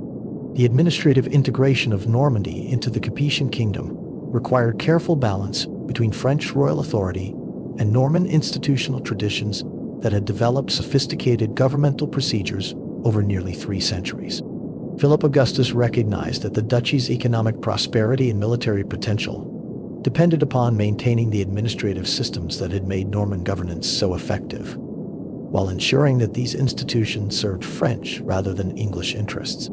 The retention of existing Norman officials and legal procedures facilitated the transition to French rule, while preserving the governmental expertise that had made the duchy valuable to its conquerors. Legal continuity and change. The preservation of Norman customary law within the French royal administration represented one of the most significant aspects of the territorial integration. Philip Augustus and his successors recognized that Norman legal traditions had developed sophisticated solutions to problems of governance that could benefit the broader French kingdom. The Norman emphasis on written records and standardized procedures provided models for administrative reforms that would eventually transform French governmental practices throughout the realm. The continuation of Norman legal institutions under French sovereignty created precedents for regional autonomy within centralized monarchy that would influence French constitutional development for centuries. Economic policy in conquered Normandy. The economic policies implemented by French administrators in conquered Norman territories demonstrated sophisticated understanding of the sources of Norman prosperity and the importance of maintaining commercial networks that generated substantial royal revenues.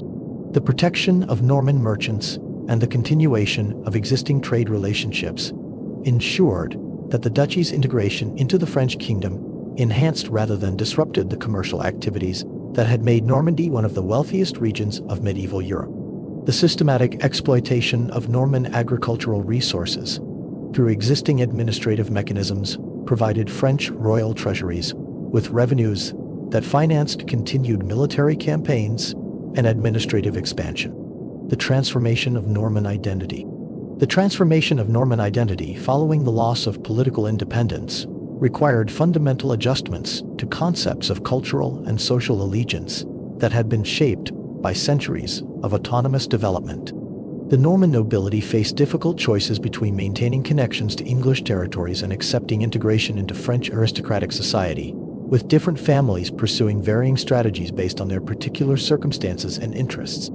The gradual adoption of French cultural practices and political allegiances occurred through processes of intermarriage, land exchange, and administrative service that created new forms of regional identity within the broader French kingdom. French military innovation and Norman territories.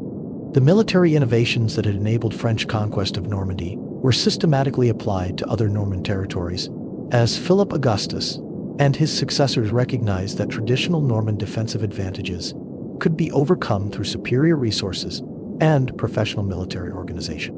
The siege techniques perfected during the Norman campaigns were employed against English castles during subsequent French raids across the Channel, while the administrative methods developed for governing conquered Norman territories provided models for French expansion into other regions. The French success in Normandy demonstrated that even the most sophisticated medieval defensive systems could be overcome through systematic application of superior resources and professional expertise. Ecclesiastical consequences.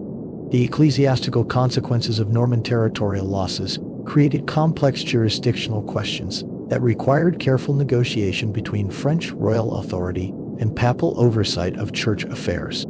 The Norman Church had developed distinctive institutional characteristics through centuries of ducal patronage and administrative integration, creating ecclesiastical structures that differed significantly from French church organization. The integration of Norman religious institutions into the French ecclesiastical hierarchy required diplomatic negotiations that balanced papal concerns about church autonomy with French royal determination to control ecclesiastical appointments and revenues within conquered territories. Cultural continuity despite political change. The cultural continuity that persisted despite political transformation demonstrated the deep roots that Norman traditions had established throughout their territories. Architectural styles, literary traditions, and artistic practices continued to influence regional development long after the loss of political independence. The completion of major Norman architectural projects under French patronage illustrated the continuing vitality of Norman cultural traditions, while the preservation of Norman historical chronicles and literary works ensured that the memory of Norman achievements would survive the end of their political autonomy. The gradual evolution of regional identity from Norman independence to French provincial status created new forms of cultural expression that synthesized Norman traditions with French royal culture. England after Normandy, a new identity. In England, the loss of Normandy created fundamental changes in the character of royal government and aristocratic society, as the separation from continental territories forced English nobles to choose between their Norman and English interests. The confiscation of Norman estates belonging to English nobles who refused to submit to French authority eliminated the cross-channel landholding that had characterized Anglo-Norman society since 1066. The resulting concentration of English noble interests within the kingdom created new political dynamics that would ultimately contribute to the constitutional conflicts that produced Magna Carta and subsequent limitations on royal authority. Administrative adaptation in England. The administrative adaptations required by the loss of Normandy demonstrated both the flexibility and limitations of Norman governmental systems, as English royal officials struggled to maintain effective administration without the continental resources and expertise that had supported Angevin government. The development of purely English administrative procedures required innovations that drew upon Norman traditions while adapting to the reduced territorial scope and different political circumstances of the post-1204 kingdom. The creation of new institutional arrangements for governing England as an island kingdom, rather than part of a continental empire, represented significant administrative achievements that built upon Norman governmental foundations. The crisis in Sicily, a different challenge. Meanwhile, in Sicily, the Norman kingdom faced different but equally serious challenges to its continued independence. The death of Frederick II in 1250 created a succession crisis that exposed the fundamental weaknesses of Norman political institutions when confronted by determined external pressure.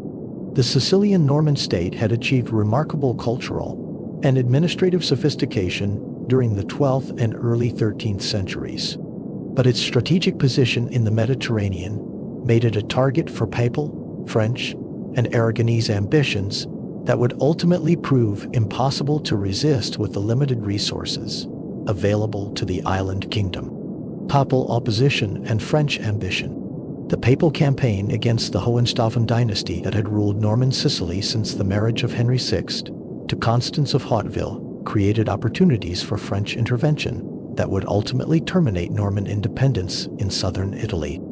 Pope Innocent IV's determination to eliminate German influence from the Italian peninsula led to systematic papal support for French claims to the Sicilian throne, despite the fact that such intervention would destroy the unique multicultural synthesis that had made Norman Sicily one of medieval Europe's most sophisticated kingdoms.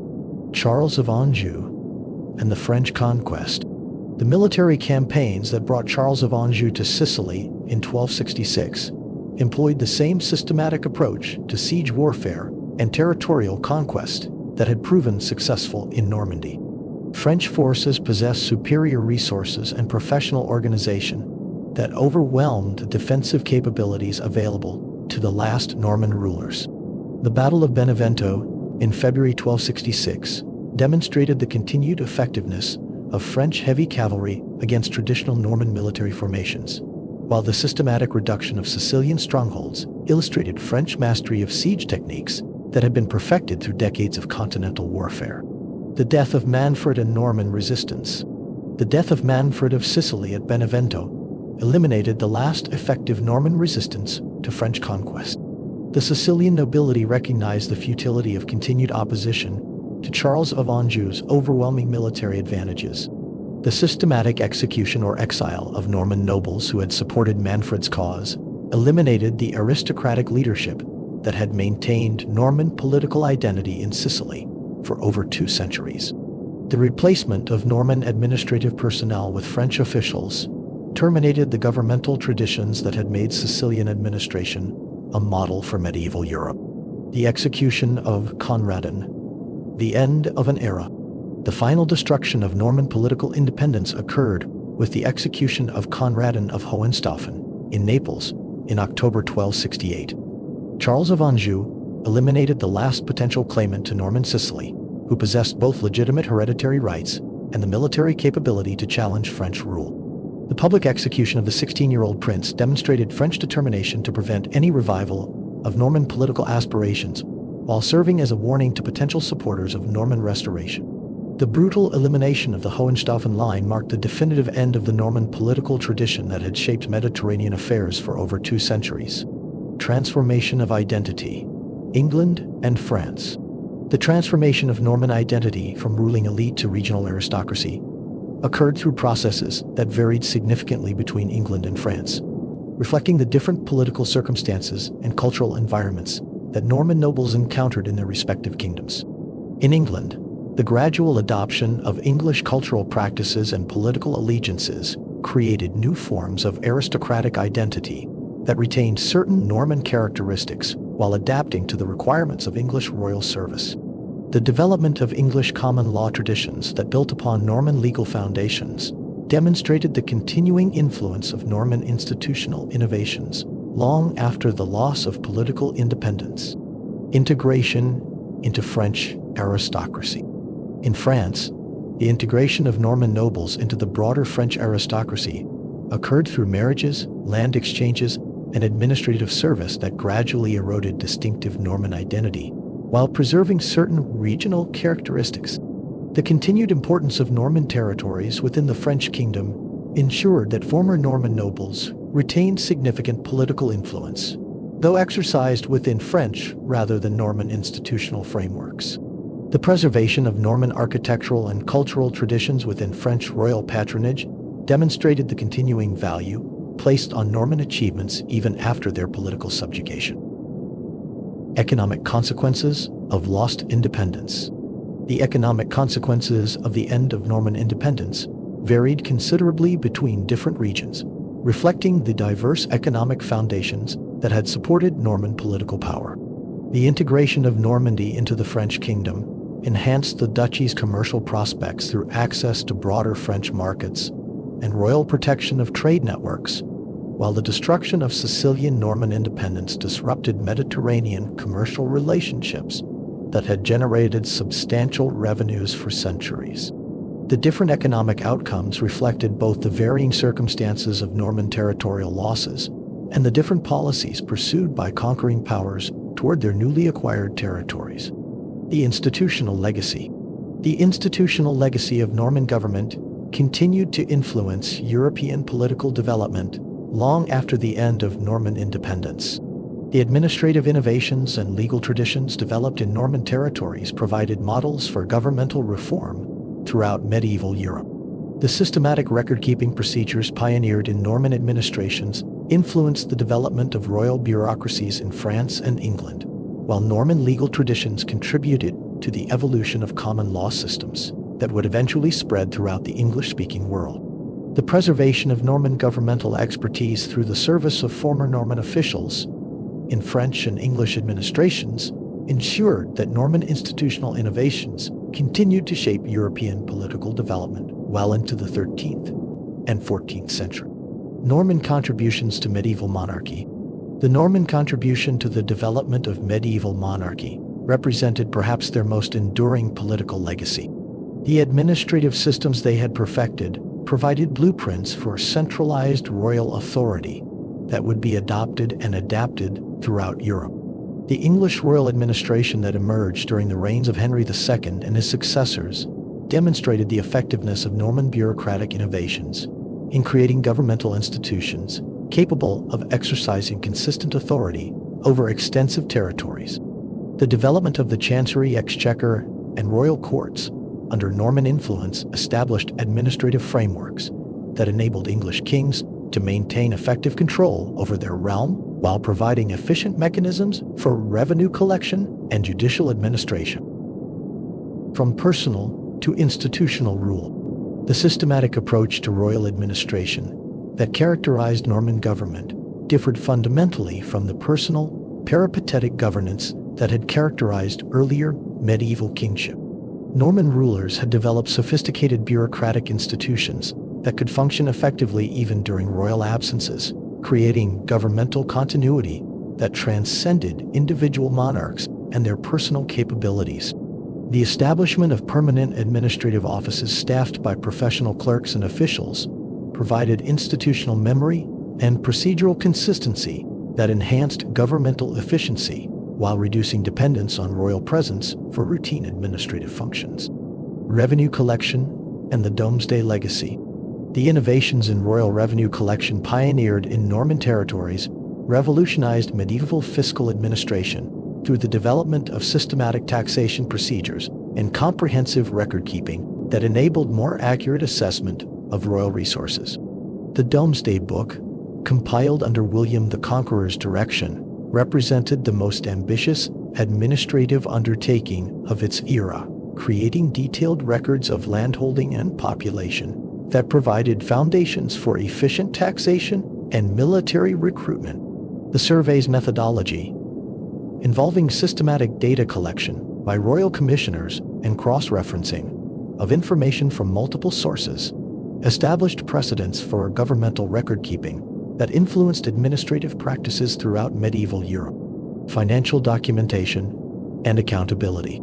The pipe rolls that documented annual exchequer accounts under Norman administration created unprecedented transparency in royal financial management, while providing detailed records of governmental revenues and expenditures that enabled more effective fiscal planning. These administrative records, maintained continuously from the early 12th century, represented innovations in governmental accountability that had no parallels in contemporary European administrations. The systematic documentation of royal finances enabled Norman and Anjuvin rulers to make informed decisions about military campaigns, architectural projects, and administrative expansion based on accurate knowledge of available resources. Legal innovation and common law. The legal innovations introduced by Norman rulers fundamentally transformed concepts of royal justice and legal procedure throughout medieval Europe. The development of royal courts with standardized procedures provided alternatives to local and ecclesiastical jurisdictions that had previously dominated legal administration. The creation of common law traditions under Henry II established legal principles that emphasized royal authority while providing consistent procedures for resolving disputes that transcended local customs and jurisdictions. The power of written law.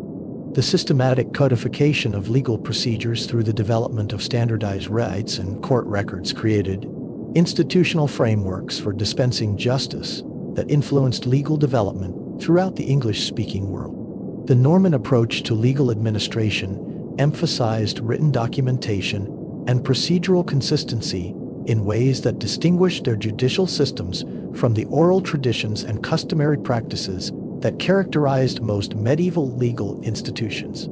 The requirement that legal proceedings be recorded in writing created archives of judicial decisions that provided precedents for future cases, while ensuring that legal procedures could be reviewed and standardized across different jurisdictions.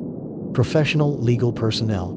The development of professional legal personnel trained in Norman legal traditions created cadres of judges and administrators whose expertise could be deployed throughout royal territories to ensure consistent application of legal principles. This professionalization of law represented a fundamental shift in medieval governance, from justice dispensed by local lords based on custom and personal judgment to systematic legal procedures administered by trained professionals applying consistent principles. Centralized royal authority. The concept of centralized royal authority that emerged from Norman governmental practice represented a fundamental departure from the decentralized political structures that had characterized early medieval Europe. Norman rulers had developed institutional mechanisms for extending royal authority into local communities while maintaining effective oversight of regional administrators and feudal vassals. The creation of circuit courts that brought royal justice directly to local populations demonstrated Norman understanding of the importance of making royal authority visible and accessible throughout their territories. The systematic rotation of royal officials between different administrative positions prevented the development of local power bases that might challenge royal authority, while ensuring that governmental expertise was distributed throughout the administrative hierarchy. Military innovation. Cavalry and siege warfare. The military innovations developed by Norman commanders during their campaigns across Europe fundamentally transformed medieval warfare through the refinement of heavy cavalry tactics and the systematic development of siege warfare capabilities. The Norman emphasis on coordinated cavalry charges, supported by infantry and archery units, created tactical systems that proved devastatingly effective against diverse enemies, from Anglo-Saxon shield walls to Byzantine cataphracts. The standardization of equipment and training procedures among Norman military units enabled rapid deployment of effective fighting forces while maintaining tactical flexibility that could adapt to varying battlefield conditions. Evolution of cavalry tactics. The evolution of Norman cavalry tactics reflected their practical experience in diverse military environments, as commanders adapted traditional Frankish heavy cavalry methods to meet the challenges posed by different enemies and terrain conditions. The development of disciplined retreat, procedures that allowed Norman cavalry units to withdraw from unsuccessful charges and reorganize for renewed attacks, represented significant tactical innovations that enhanced battlefield survivability while maintaining offensive survivability. The integration of feigned retreat tactics into Norman battle plans demonstrated sophisticated understanding of psychological warfare and enemy behavior that enabled smaller Norman forces to defeat numerically superior opponents. The Norman approach to siege warfare represented perhaps their most significant military innovation, as they developed systematic procedures for reducing fortified positions that combined traditional assault techniques with innovative engineering solutions. The construction of siege towers, battering rams, and catapults under Norman direction employed mathematical principles and engineering expertise that reflected the high level of technical education available within Norman military circles. The systematic investment of enemy fortifications through the construction of extensive earthworks and the coordination of multiple assault techniques demonstrated organizational capabilities that enabled Norman forces to capture supposedly impregnable strongholds throughout Europe and the Mediterranean. Castle building. Power made stone. The castle fortification techniques perfected by Norman builders fundamentally transformed European military architecture through the development of integrated defensive systems that combined passive fortification with active defense capabilities. The evolution from wooden motte and bailey structures to sophisticated stone castles occurred rapidly under Norman influence, driven by practical experience in siege warfare and the availability of skilled craftsmen and abundant financial resources. The development of concentric defensive walls, flanking towers, and elaborate gatehouse complexes created fortifications that could withstand prolonged siege while providing secure bases for offensive operations against enemy territories. Castles as centers of power. Norman innovations in castle design reflected their understanding of the multiple functions that fortifications served in medieval society. Castles provided not only military defense, but also administrative centers, economic hubs, and symbols of political authority. The integration of residential accommodations with defensive features created fortress palaces that could house substantial garrisons while providing suitable venues for royal courts and feudal assemblies.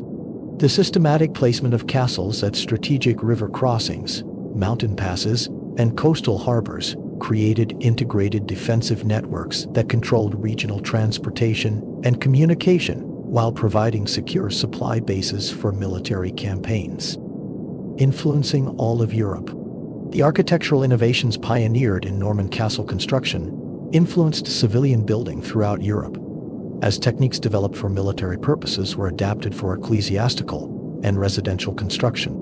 The massive stone construction methods perfected in Norman keeps provided foundations for the development of Gothic architectural traditions that would transform European church architecture during the 13th century.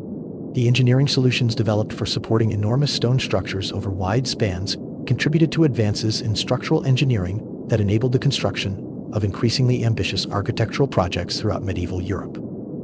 Facilitating cultural exchange. The Norman role in facilitating cultural exchange between Northern and Southern Europe represented one of their most significant contributions to medieval intellectual development. The extensive territorial holdings of Norman rulers created communication networks that linked diverse cultural regions, while providing secure transportation routes for merchants, scholars, and pilgrims traveling between different parts of Europe. The multicultural character of Norman society, particularly in Sicily, created environments where scholars and artists from different cultural backgrounds could interact and collaborate on intellectual and artistic projects that synthesized diverse traditions. The Great Translation Movement. The translation movement that flourished under Norman patronage made available to European scholars classical texts and Islamic scientific works that had been unknown or lost in Latin Europe. The systematic preservation and copying of manuscripts in Norman scriptoria created libraries that served as repositories of classical learning, while providing resources for scholarly research and educational activities. The Norman support for cathedral schools and emerging universities created educational institutions that attracted students from across Europe, while developing new approaches to teaching and learning that would influence European intellectual development for centuries. Architectural synthesis across three cultures. The architectural synthesis achieved in Norman territories, particularly in Sicily, demonstrated the possibility of creating artistic traditions that incorporated diverse cultural influences while maintaining coherent aesthetic principles. The integration of Byzantine mosaics, Islamic geometric patterns, and Western European structural techniques in Norman buildings created architectural styles that had no parallels elsewhere in medieval Europe. The employment of craftsmen from different cultural backgrounds in Norman construction projects facilitated the transmission of technical knowledge and artistic techniques that influenced building practices throughout the Mediterranean world. Administrative models for a changing Europe. The administrative practices developed in Norman territories provided models for governmental efficiency that were adopted and adapted throughout medieval Europe. The Norman emphasis on written documentation and systematic record-keeping created administrative procedures that enhanced governmental accountability while providing institutional memory that enabled more effective policy implementation. The development of professional administrative cadres trained in Norman governmental methods created pools of expertise that could be deployed to establish efficient administrations in newly conquered territories or to reform existing governmental institutions. Managing diversity. The Norman way. The Norman approach to governing diverse populations demonstrated practical solutions to problems of cultural and religious diversity that challenged medieval rulers throughout Europe.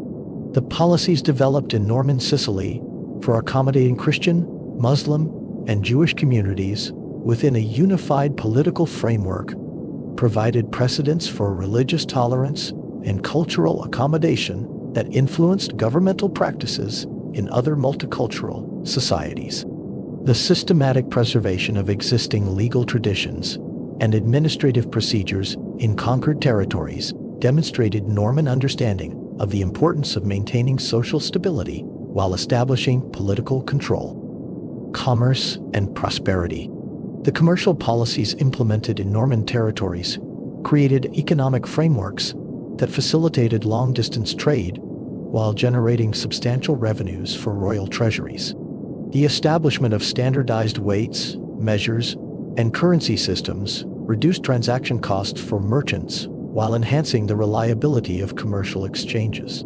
The protection of merchant caravans and the construction of secure harbors and markets created commercial infrastructure that supported economic development while demonstrating the economic benefits of effective governmental administration.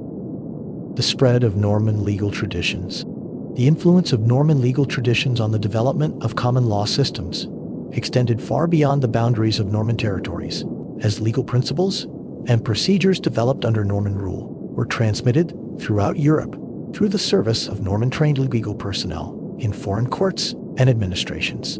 The Norman emphasis on written legal procedures and systematic documentation of judicial decisions created legal traditions that emphasized precedent and procedural consistency in ways that distinguished common law systems from Roman law traditions that dominated much of continental Europe. Codifying custom into law. The codification of customary law that occurred in Norman territories provided models for legal reform that influenced governmental practices throughout medieval Europe. The systematic compilation of legal customs and their integration with royal legislation created comprehensive legal codes that balanced respect for traditional practices with the requirements of centralized governmental authority. The Norman approach to legal codification demonstrated methods for reconciling diverse legal traditions within unified political systems while maintaining the flexibility necessary for adapting legal procedures to changing social and economic conditions. Feudalism. Norman style. The Norman contribution to the development of feudal institutions represented sophisticated attempts to balance royal authority with aristocratic autonomy through the creation of mutual obligations and reciprocal relationships that provided stability and predictability to medieval political systems. The systematic definition of feudal obligations and the development of institutional mechanisms for resolving disputes between lords and vassals created frameworks for political organization that influenced European governmental development for centuries.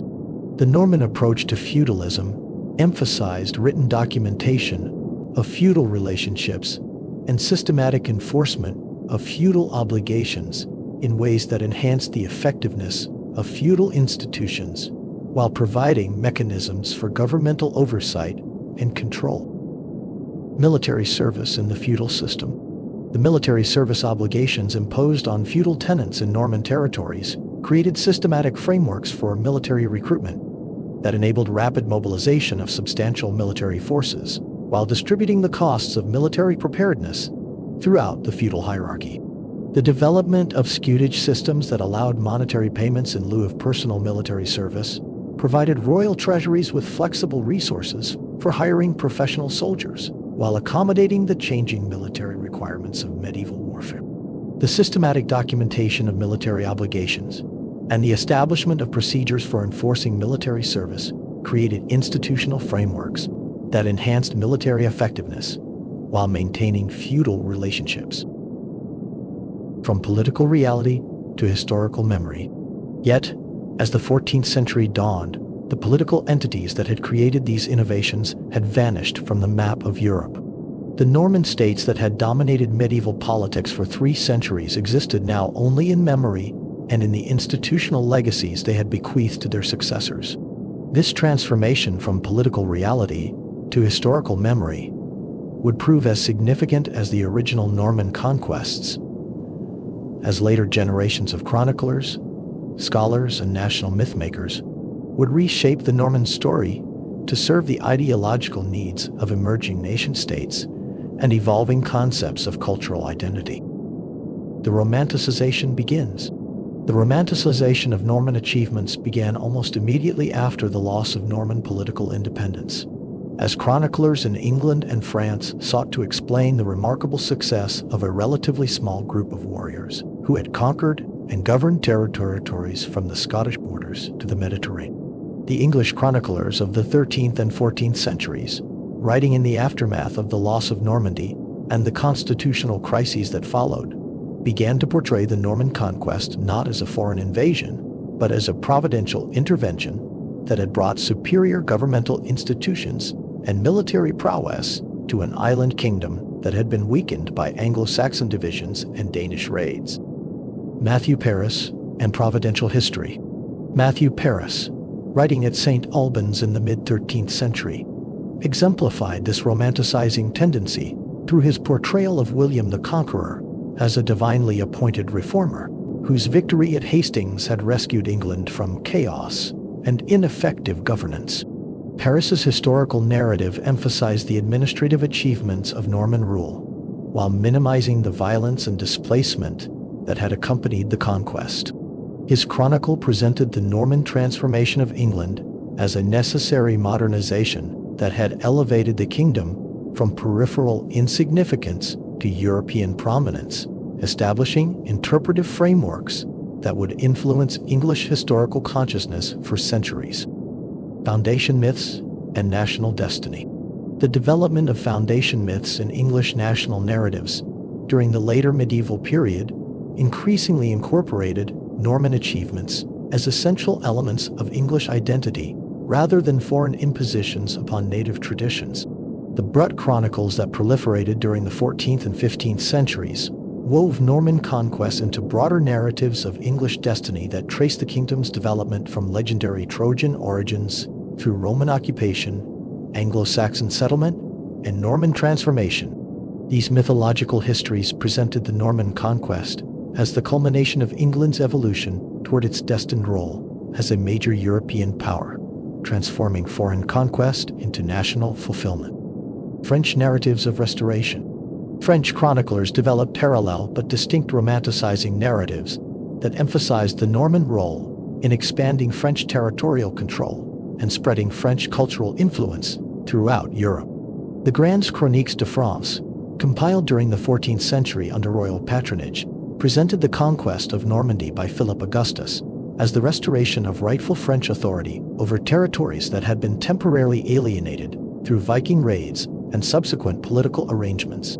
These official histories portrayed Norman achievements as extensions of French royal power rather than independent accomplishments, creating interpretive frameworks that subordinated Norman identity to broader French national narratives. Epic poetry and chivalric romance. The literary traditions that emerged during the later medieval period further contributed to the romanticization of Norman achievements through the creation of epic narratives that celebrated Norman military prowess while transforming historical conquests into chivalric adventures. The chanson de geste tradition that had flourished under Norman patronage was adapted by later poets who emphasized the religious and cultural dimensions of Norman expansion while minimizing the political and economic motivations that had actually driven Norman conquests. These literary works presented Norman warriors as idealized Christian knights, whose conquests had advanced the cause of civilization and faith against barbarism and paganism. Arthur and the Normans. The Arthurian romances that proliferated during the 12th and 13th centuries incorporated Norman historical figures and events into mythological narratives that transformed specific military campaigns into timeless stories of heroic achievement. Geofry of Monmouth's influential History of the Kings of Britain had established precedents for this mythologizing approach by creating fictional genealogies that connected Norman rulers to legendary British kings, providing historical legitimacy for Norman rule while creating literary traditions that would influence European culture for centuries. The systematic incorporation of Norman achievements into Arthurian literature demonstrated the extent to which Norman conquests had captured the medieval imagination and provided source material for romantic literature that transcended historical accuracy. Renaissance rediscovery. The scholarly rediscovery of Norman history during the Renaissance reflected broader humanist interests in recovering and analyzing medieval historical sources, as scholars developed new methodological approaches to understanding the past that emphasize critical examination of documentary evidence, rather than acceptance of traditional narratives.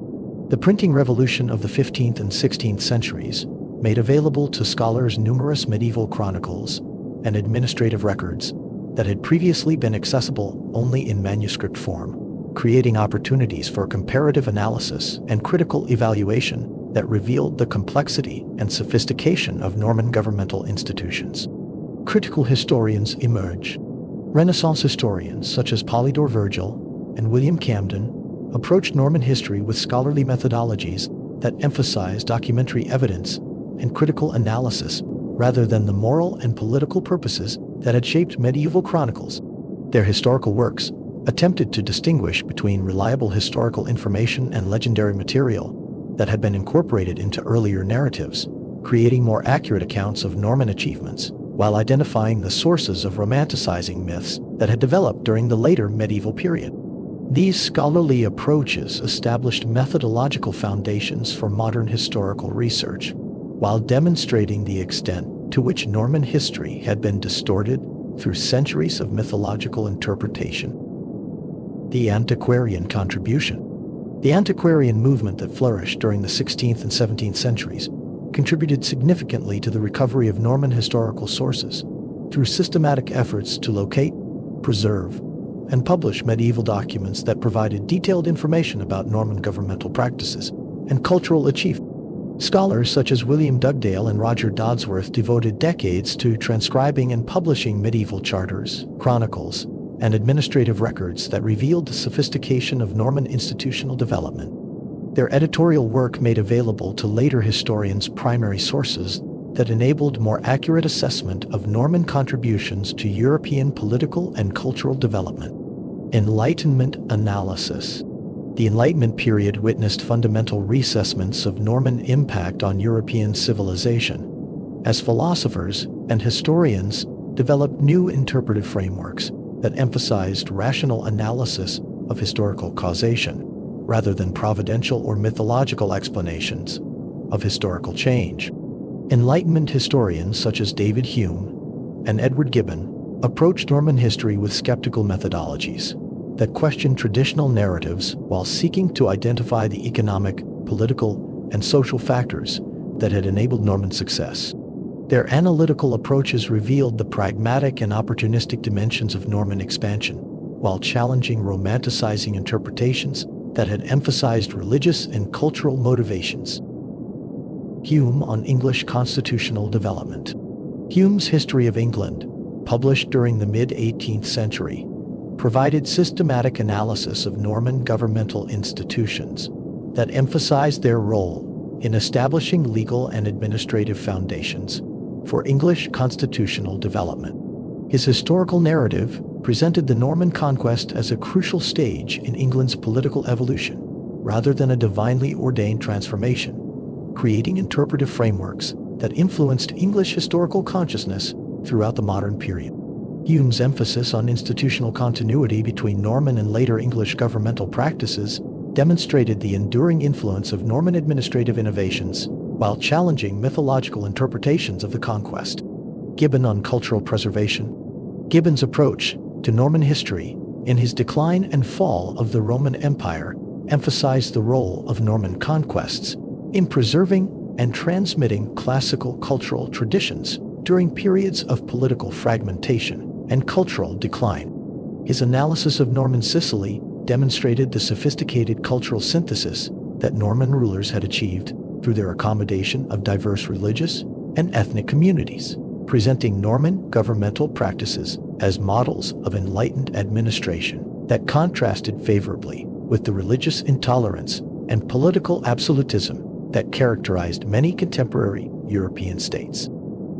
The Romantic Revival. The Romantic movement of the late 18th and early 19th centuries created renewed interest in medieval history that led to both scholarly advances and popular mythologizing of Norman achievements. Romantic historians such as Augustin Thierry and François Guizot developed narrative techniques that combined rigorous documentary research with literary artistry, creating historical works that were both scholarly and accessible to general audiences.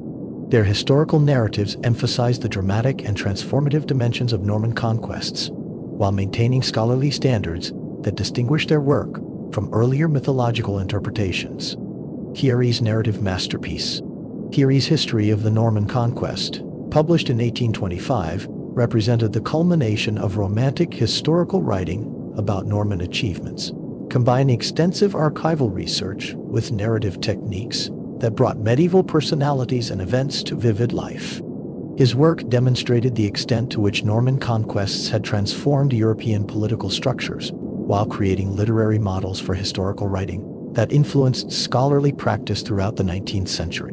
The popular success of Thierry's historical narratives demonstrated continuing public fascination with Norman achievements, while establishing interpretive frameworks that emphasized the progressive and modernizing dimensions of Norman rule. The Archaeological Revolution.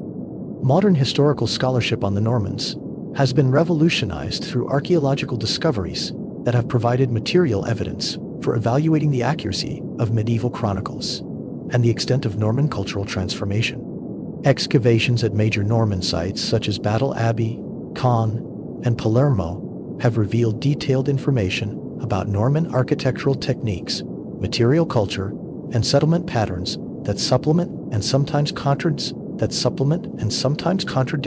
the documentary sources that had previously provided the primary evidence for Norman history.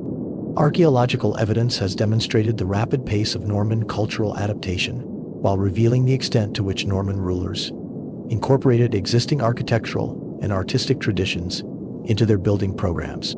Digging up castle secrets.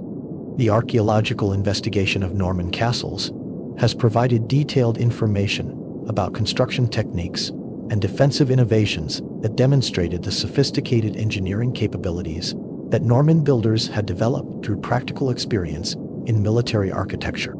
Excavations at sites such as Chateau and the Tower of London have revealed the complexity of Norman fortification systems, while providing evidence for the rapid evolution of defensive techniques in response to advances in siege warfare. Archaeological analysis of castle sites has also provided information about the daily life of Norman garrisons and the economic activities that supported these military installations. Sicilian discoveries. Archaeological research in Norman Sicily has revealed the extent of cultural synthesis that occurred under Norman rule, as excavations have uncovered architectural elements, decorative programs, and material artifacts that demonstrate the integration of Byzantine, Islamic, and Western European cultural traditions. The systematic investigation of Norman palaces and churches in Palermo and other Sicilian cities has provided detailed evidence for the multicultural character of Norman court life, while revealing the sophisticated artistic and architectural achievements that resulted from this cultural synthesis. Archaeological discoveries have confirmed the accuracy of medieval descriptions of Norman Sicily's cultural sophistication, while providing material evidence for the practical mechanisms through which this synthesis was achieved. Revising the conquest narrative.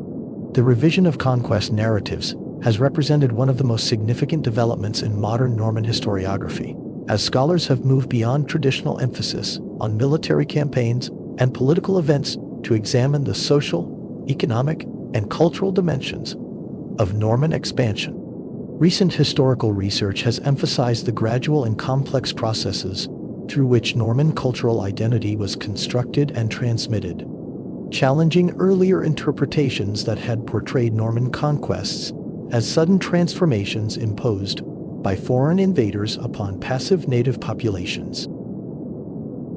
Negotiation, not just domination. Contemporary historians have demonstrated that Norman cultural transformation occurred through processes of negotiation and accommodation, rather than simple imposition of foreign practices upon conquered territories.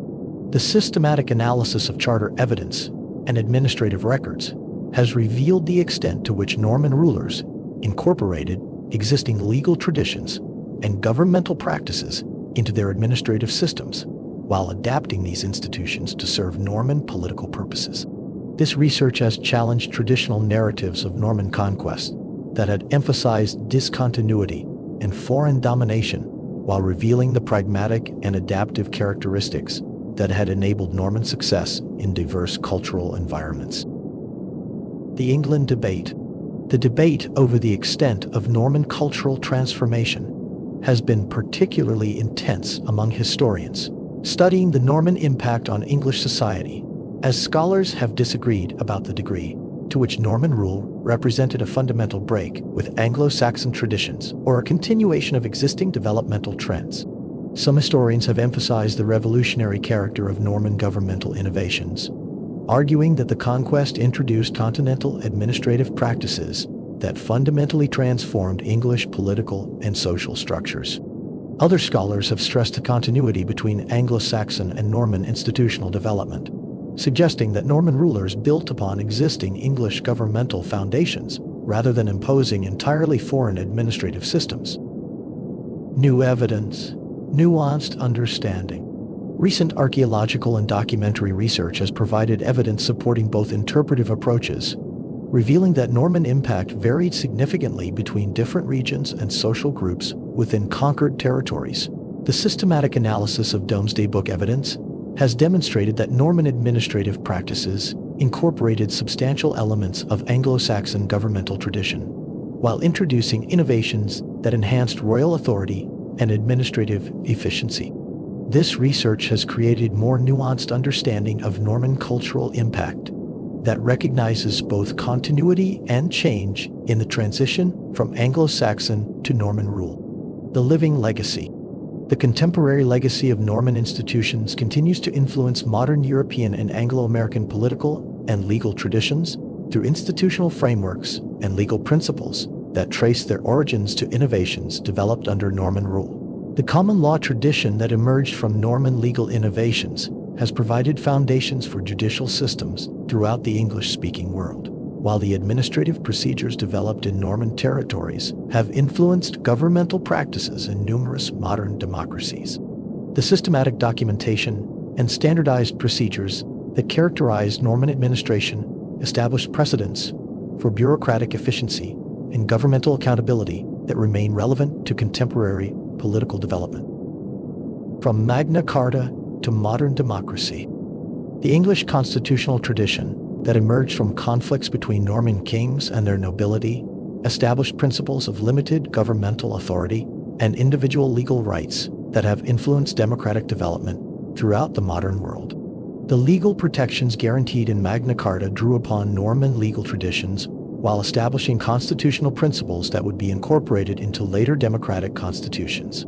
The concept of due process of law that emerged from Norman judicial innovations has provided foundations for legal systems that protect individual rights while maintaining governmental authority necessary for social order. Stones that still stand. The architectural legacy of Norman building programs continues to influence contemporary construction through design principles and engineering techniques that were pioneered in Norman castles and churches. The structural innovations developed by Norman architects provided foundations for Gothic architectural traditions that have influenced European building practices for centuries. The integration of defensive and residential functions in Norman castle design established architectural precedents that continue to influence institutional and residential construction throughout the modern world. Knowledge preserved, wisdom transmitted. The Norman contribution to European cultural development through their role in preserving and transmitting classical learning has had lasting influence on educational and intellectual traditions throughout the Western world. The libraries and schools established under Norman patronage provided institutional frameworks for scholarly research and educational activities that influenced the development of medieval universities and modern educational systems. The translation movement that flourished in Norman Sicily contributed to the preservation of classical texts that provided foundations for Renaissance humanism and modern scholarly traditions. Conclusion: the eternal Normans. The Norman legacy in historical memory demonstrates the enduring power of historical narratives to shape cultural identity and political consciousness long after the events they commemorate have passed into history.